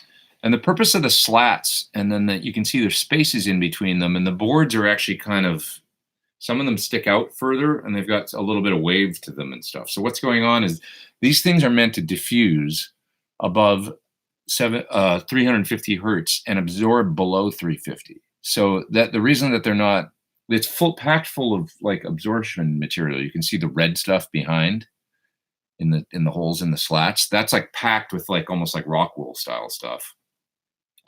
And so it's not meant to kill the sound. You don't want to completely soak up all the ambience. It's meant to diffuse the sound with those panels being at slightly different wavy, you know, so you know, it's hard to show you, but you know what I mean? Like some of the panels are almost, they're too long for what's in there, and so they stick out a little bit. There's a little bit of curve to them, and that's by design, so that it's not completely flat surface. It's like got a little bit of wave to some of the boards. Hope that makes sense. And then there's absorption material in there, so it's absorbing below 350 hertz and diffusing above that. And then in the corners of the room, I've got these bass traps. Where's God, stupid iPhoto? Come on, man. I just took pictures and it's not showing in my iPhoto. It's like, what the hell, man? So weird. Okay, then there's the bass traps in the corners. You can see those, right? Okay, those are packed. So that's like, it's got packed this thick full of like rock wool kind of stuff. And the backs are open. So they go in the corners, and there's open space behind them. And the idea is the bass will go into the corners of the room and it'll go into the back of that rock. So there's no panels on the, or like hard surface on the back. It's just the wide open, looks like insulation, right? And those are soaking up the bass in the corners of the room. So that's important. Now above me, I have the cloud thing. So it's hanging at an angle above my desk. And that's why I have a hard floor in here and stuff, because I don't really need more absorption than what I have.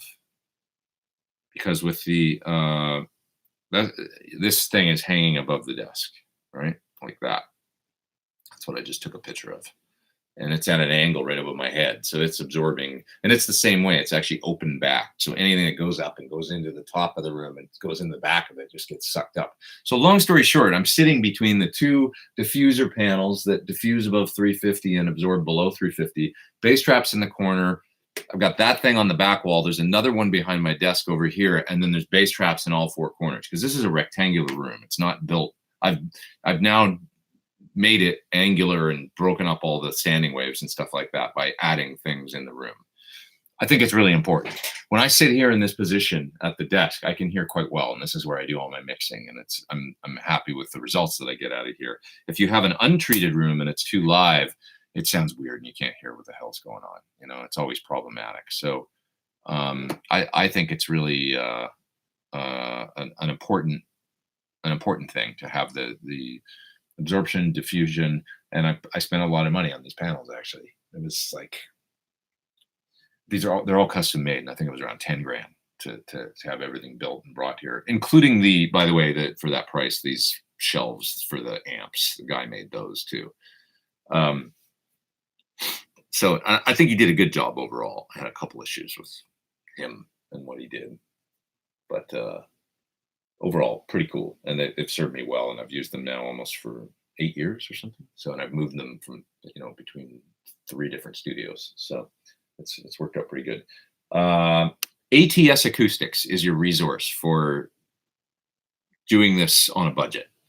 ATSacoustics.com. They sell all the raw insulation, kind of 70, what's it called, 702 or 703, the rock wool kind of stuff or whatever. They sell ready-made panels that you can get.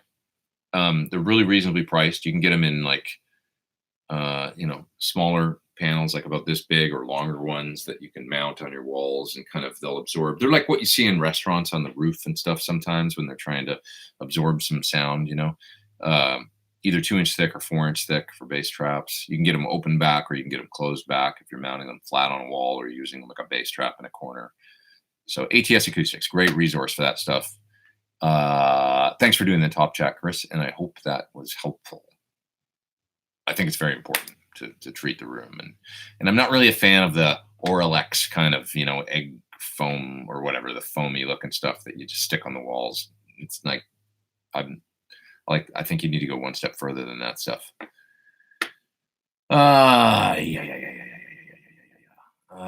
Okay. Beginner guitars, Yamaha Pacifica or PV Raptor. I don't like PV guitars that much, to be honest. I've never played one that I thought. I mean, maybe the Van Halen one's pretty good, but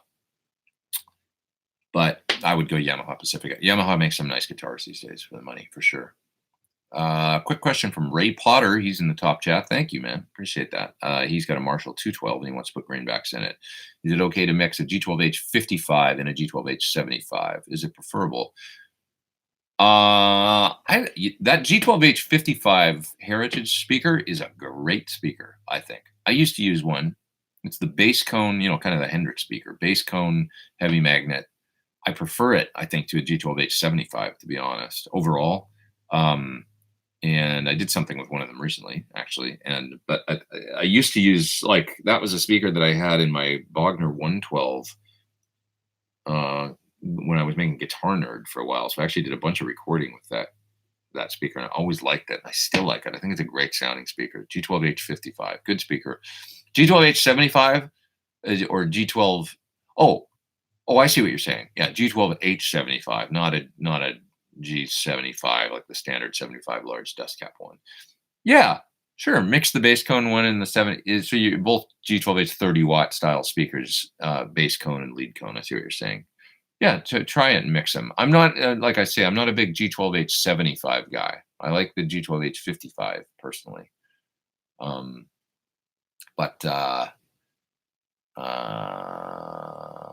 what else? I don't know. That's it. That's all I got for you. Go for it. Probably cool to mix, I would say. I would do the mix personally. I'm not guaranteeing it to sound better than 2 of one or 2 of the other, but yeah, go for it. Probably cool. Best deluxe reverb reissue 68 speaker. I don't they come with V30s or a V-type or something? I don't know, to be honest. I mean, I'm not a Jensen aficionado or Eminence or those different speakers, like Fender style speakers. I don't have a great, I would probably put an Alnico Cream in it. Something like that. That would be me. Because I'm a Celestion kind of guy. I don't really understand Jensens and stuff. It's just not something I get. So, or, an A-type or something. Because I'm just a Celestion guy. But I just never, I don't have a great, I couldn't tell you about all the different CTS speakers and all that. I have no expertise in that area. My only expertise is through listening to impulse responses, to be honest. Yeah. So I tend to stick to Celestians.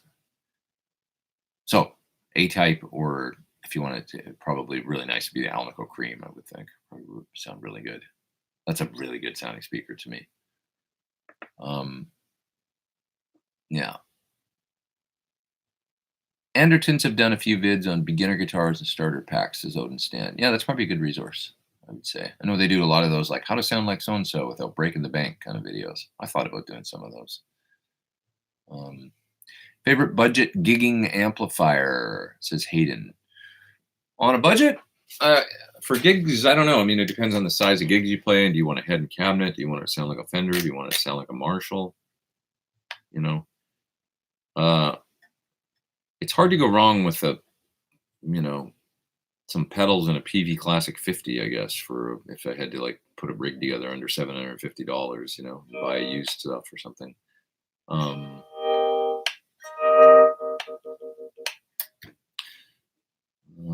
Any guitars or amps I wish that I wouldn't have sold? My 54 Les Paul Gold Top.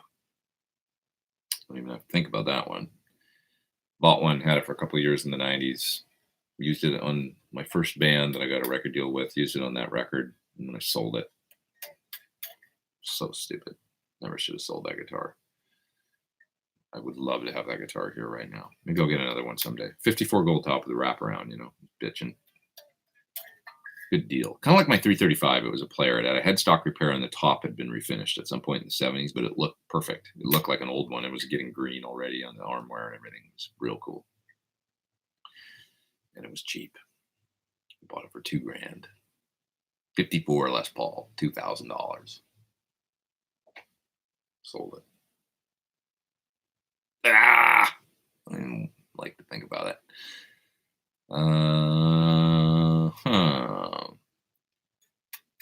Jason Wade says he has an IR Celestion. I have an IR Celestion 412 G12 mic with an SM7. Love it. SM7s are nice mics. They're sleepers. Good mic. Great vocal mic too for recording. If you want a good sort of budget vocal mic, it's hard to go wrong with an SM7. Great mic on girl singers if they've got kind of screechy voices, or anybody if you need a kind of a smoother, screaming rock or whatever, and you want a mic that will not overdrive and that you can get a great, just like if it's like I don't know what to use on the singer, it might be kind of a problem, like whatever. Just put up an SM7 and just be done with it. Terrific mic. Not 57, 7 SM7. Okay. Gonna go down to the bottom of the chat here. ST Design says, does Pete Thorn live with any animals? I like dogs and cats. My girl, she got a cat recently, and that cat, he's growing on me. He doesn't live in my place, but he's there a lot. He's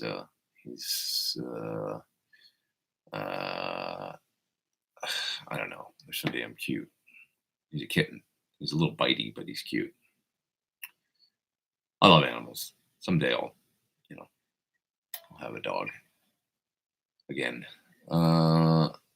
Let's see. Try a Yamaha RevStar, says Trunk. Great bang for the buck. I would agree. They're nice guitars for the dough, for sure. How dare you, Pete? I use some Auralexes, Adam. Auralex. Well, if it's working for you, that's all that matters. If you get a good sound, right? Okay. Let's see.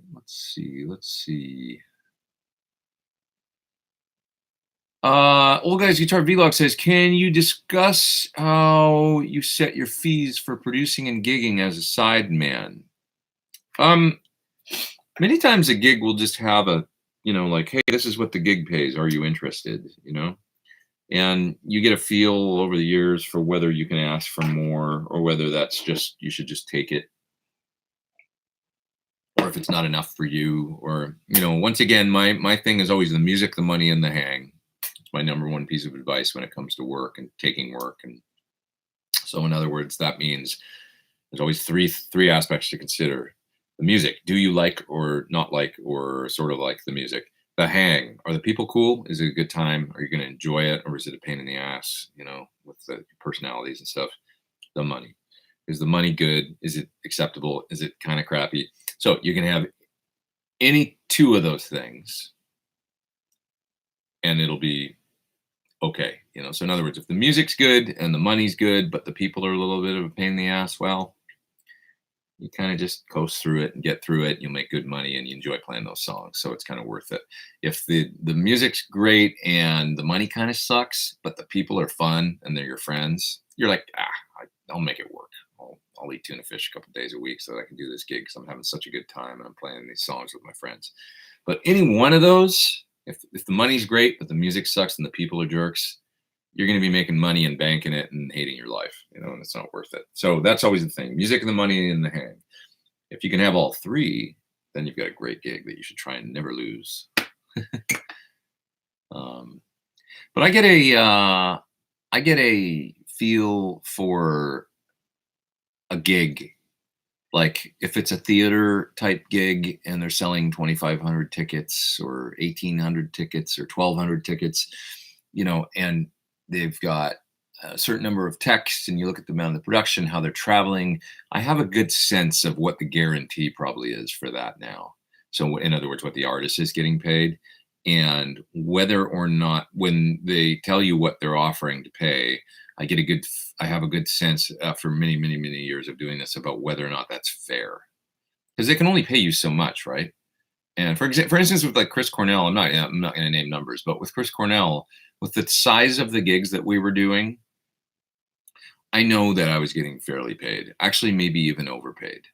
And a couple times, and I sort of felt bad. He would actually bring up like a couple times, Chris would be like, you guys are actually making more money than me on this tour. I'm barely breaking even. And I think he would, I almost felt in those moments, like I was younger then, and I probably would have dealt with that differently now, that comment, like, because I think he was actually kind of like, dealing with stress during that time. Like financially, it was like not, the period in which I played with him was not a period in which he had big hit songs going on and stuff like that. It was an interim period where I think we had a lot of fun and everything was, but I think when he eventually went back to Soundgarden and did things and stuff, there was probably a certain degree of like, that was something that was a good decision for him to do at that point from a financial standpoint and whatnot, but so I always felt like a couple times, because we would talk like friends, and a couple times when he was in a, sort of revealing, like, man, it's like, he'd be like, he wasn't saying it to be a jerk or something. He was just saying like, man, you guys are like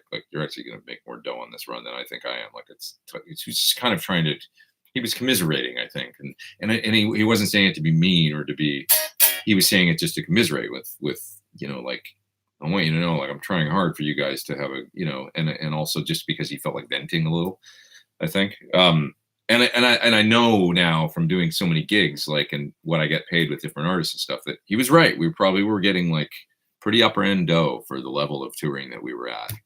And so I would approach that differently now. I probably actually would have said, if that's an issue, we should discuss it, because I don't want you to feel like you're being put out, or if it's, something we can talk about, because I felt like I was being very well paid. Anyways, it's always good to get a perspective on, like, don't like if an artist is walking away from a gig and they're getting, let's say their guarantee is $35,000, and they're paying the band, the crew, whatever the travel is, whatever the cost for that gig is, and they're walking away, spending $5,000 to do that show or something, and they walk away with $30,000, and they pay out their manager is 15% or whatever. So he walks away with whatever is 25 grand or something.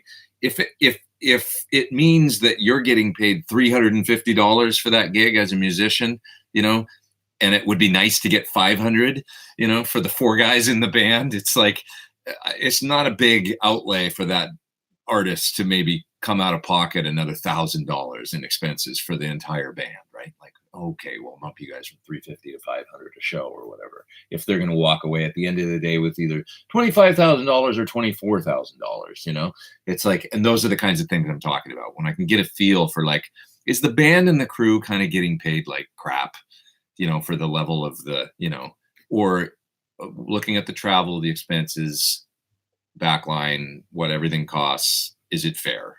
Obviously they need to make money. They're the artists. They're the star. They need to, it's like they've worked hard to get into that position. But is it like, are you getting gouged a little bit, as a musician or not? So those are the things. And it's hard, man, because we don't have a union, as touring guys. So when we go to these towns, I don't know if people realize that or not, that don't tour, but it's like you go play the Roseland Ballroom or something, or the Bowery in New York City, and you get there and there's all these local crew and they're all working and they're all unionized and everybody's got benefits and stuff like that. Everybody is, is, covered kind of in that room, except for the folks in the band that are actually putting on that show that night. I mean, everybody's on the same team. We're all doing it, but you know what I'm saying? It's like, we don't have a union. And so you are on your own. So fighting for that. And it's this weird, I wish I didn't have to think about it. And musicians are notoriously sort of shitty at finances. And, but every new gig and every situation that you're in, it's always a bit of a battle. And you always have to, every new gig is a financial negotiation every single damn time, except when it's not. Because occasionally somebody comes along and says, hey, here's what the gig pays. Everybody in the band's on the same pay. Everybody's making the same. And here's what it pays. And you look at it and you go, that is generous and fair. And yes, I'll be fine with that. Thanks. And then you just go on from there and don't, and actually I've had that happen a few times in my gig in Japan. Great that way. They're just very fair. Generally, the overseas gigs, it's part of the reason why I like doing them, getting hired to go play in France or getting hired to go play in. They're happy to have you. They're doing it kind of because you're a well-known American musician or whatever, and you've got a reputation, and they're happy to pay for that and fly you business class to go to, Germany or to France or something to, and it's this really nice, they want the best and they're willing to pay for it or something. That's where they're coming from, and it's a great thing for a musician. So anyways, getting paid for anything creative seems perfectly mysterious to me, says Thomas. What makes it even worse is artists refuse to discuss what they make. You know why? Because it's so hard because there's no standard. When you get a good thing going, you feel like you want to protect it. I don't have a problem with that. I mean, dude, trust me, most of the gigs that I've done, touring gigs, you don't know what everybody else is getting. Sometimes you find out and it's shocking, or sometimes you find out you're getting paid more, or sometimes you find out, well, the drummer's getting an extra, $500 a week than me, or whatever, and that's just because it's sometimes a separate negotiation for every musician. And it's just kind of an unsaid thing. You don't really want to talk about it, or it's business, So in New York, the Broadway guys do have a union. Yeah, well, yes, that's true. The Broadway guys do, but I'm talking about touring rock and roll bands. We've never had one, Nobody's unionized, from Paul McCartney down to, whatever, like, the smallest touring. No, there's never been a union for touring players. There's supposed to be. It's supposed to be the musicians union, but it just, trust me, it doesn't, it's not a, there's no union for us. So it's a crazy thing. But anyways. Okay, what else we got here? That's enough about that. Just watch Hired Guns, talk about not getting paid. I haven't watched that yet. You're making me think. I might want to watch that tonight. I forgot to watch that. I know Phil's in it and stuff, and I would like to see it, but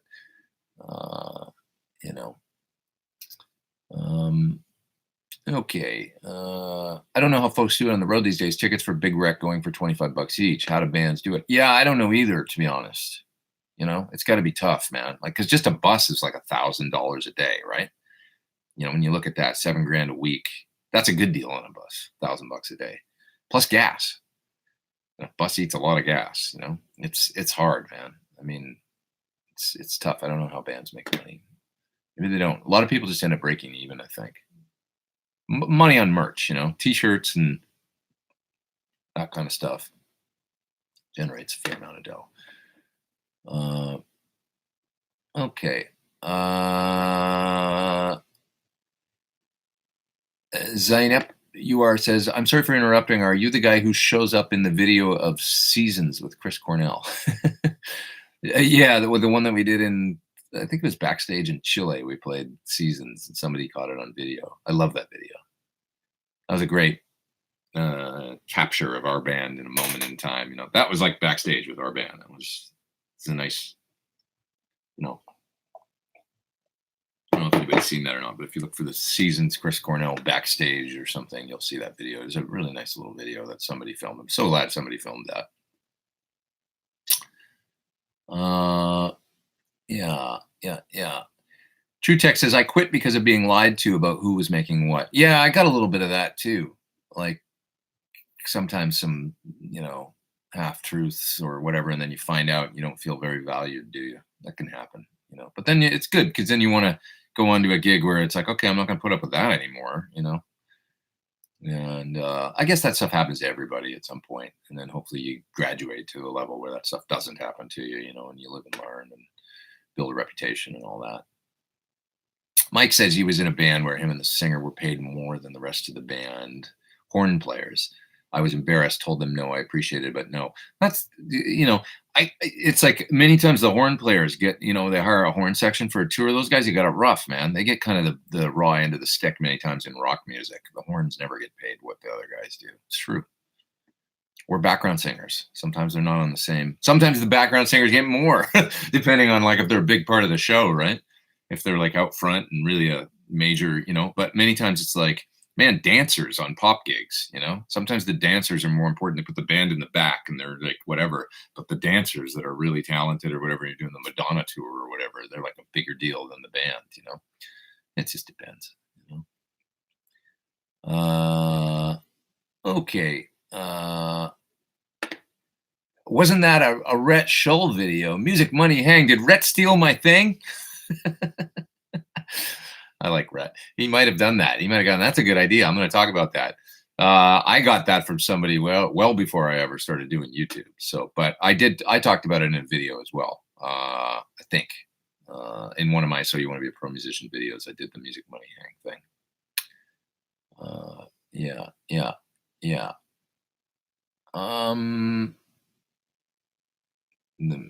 I use your smart advice. The music, the hang, the money, says George Berry. Yeah, it's a good one to live by, for sure, I think. Okay, I'm going to go down to the bottom of the chat here. What time is it? It's 1:18. It's almost time to go, guys. I should split soon. I've been going for a couple hours. This has been a fun week, though. Sorry I was so scattered at the beginning, but you guys hung in there. Yeah. SD Design says, Chris Cornell Seasons Backstage Chile 2009. Yeah, that's the video. It's a nice one. Yeah. He says at the beginning, he says, you know, this is the only song I ever wrote stoned. He wasn't a pot guy. Yeah. Okay. What else we got here? Down at the bottom. Do more lessons.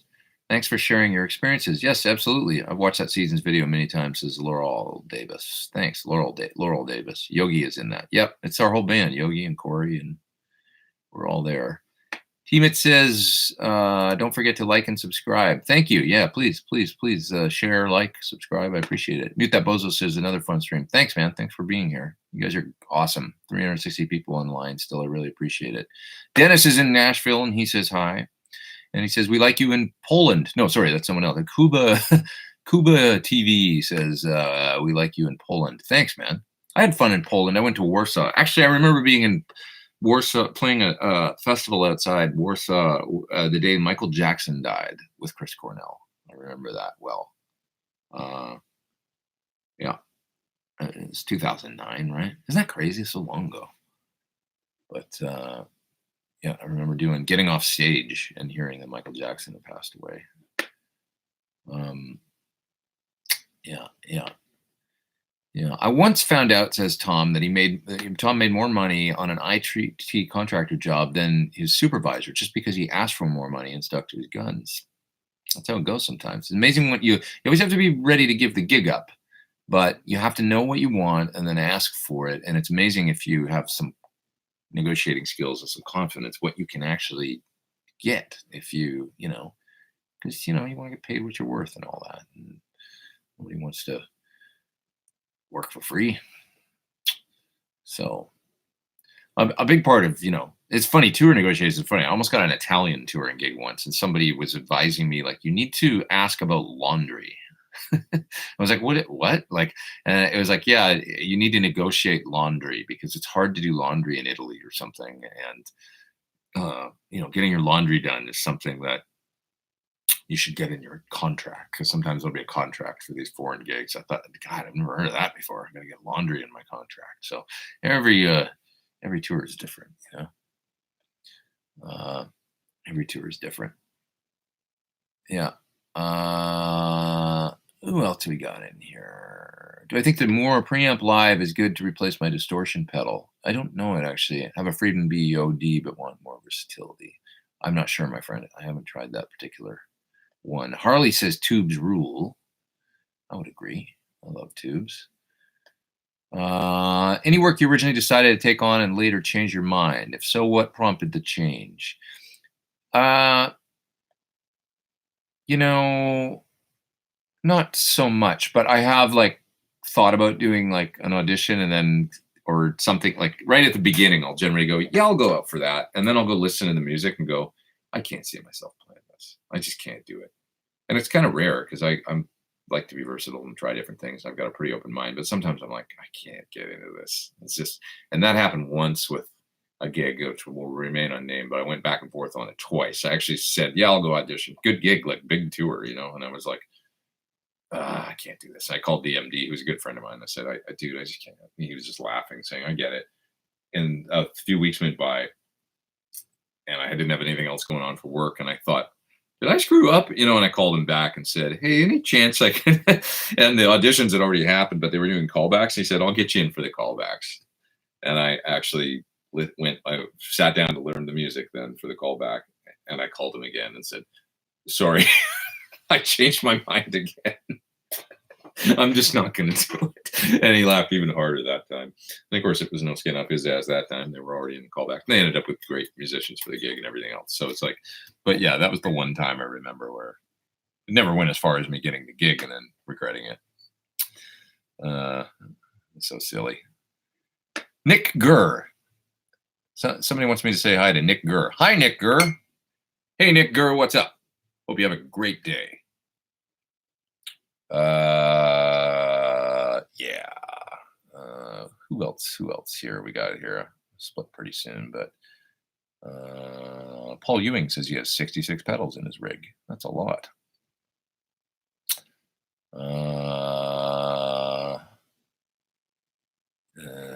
Tom says that was a troll.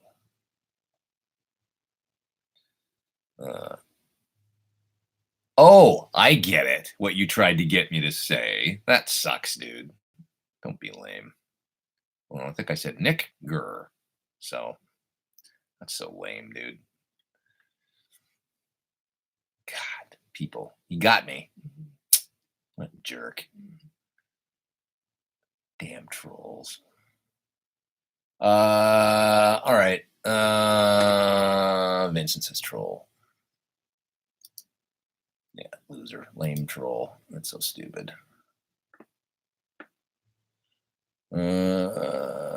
Pete, any lessons coming, says Steven. Lessons. I think. I did this video with Tim Pierce recently. It's not really a lesson, but it's more about how I learn material. That's what it's about. I don't want to give it away too much, but I think I just did. It's really about learning songs. And there's actually kind of an accompanying, I thought it was a great idea, so I wrote a column in Premier Guitar about it as well. So that's coming up. It's about learning material and how to schedule and budget your time when you're trying to learn a big amount of material, large amount of material, and absorb it all and stuff. So, but it's not really a guitar lesson. So, okay. What else?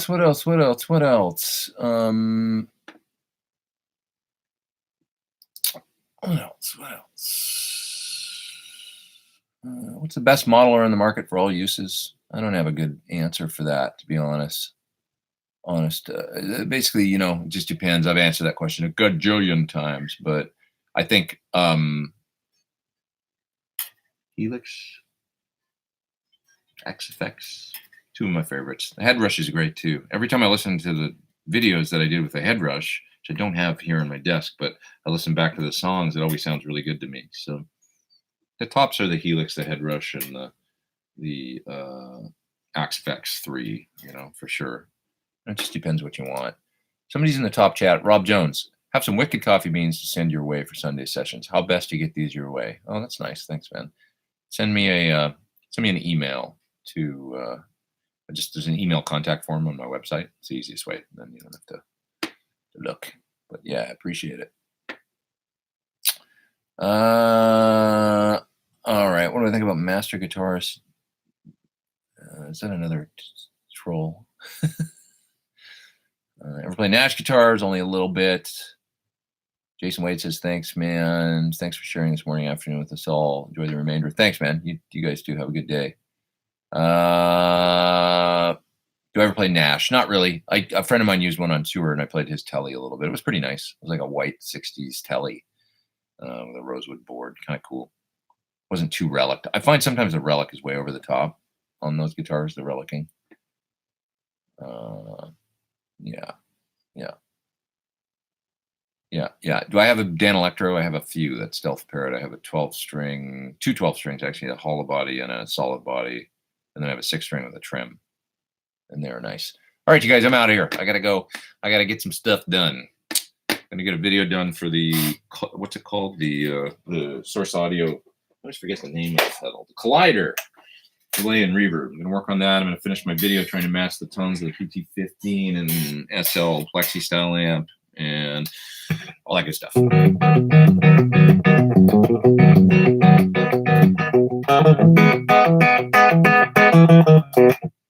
Over and out. See you guys next Sunday. Same time, same place.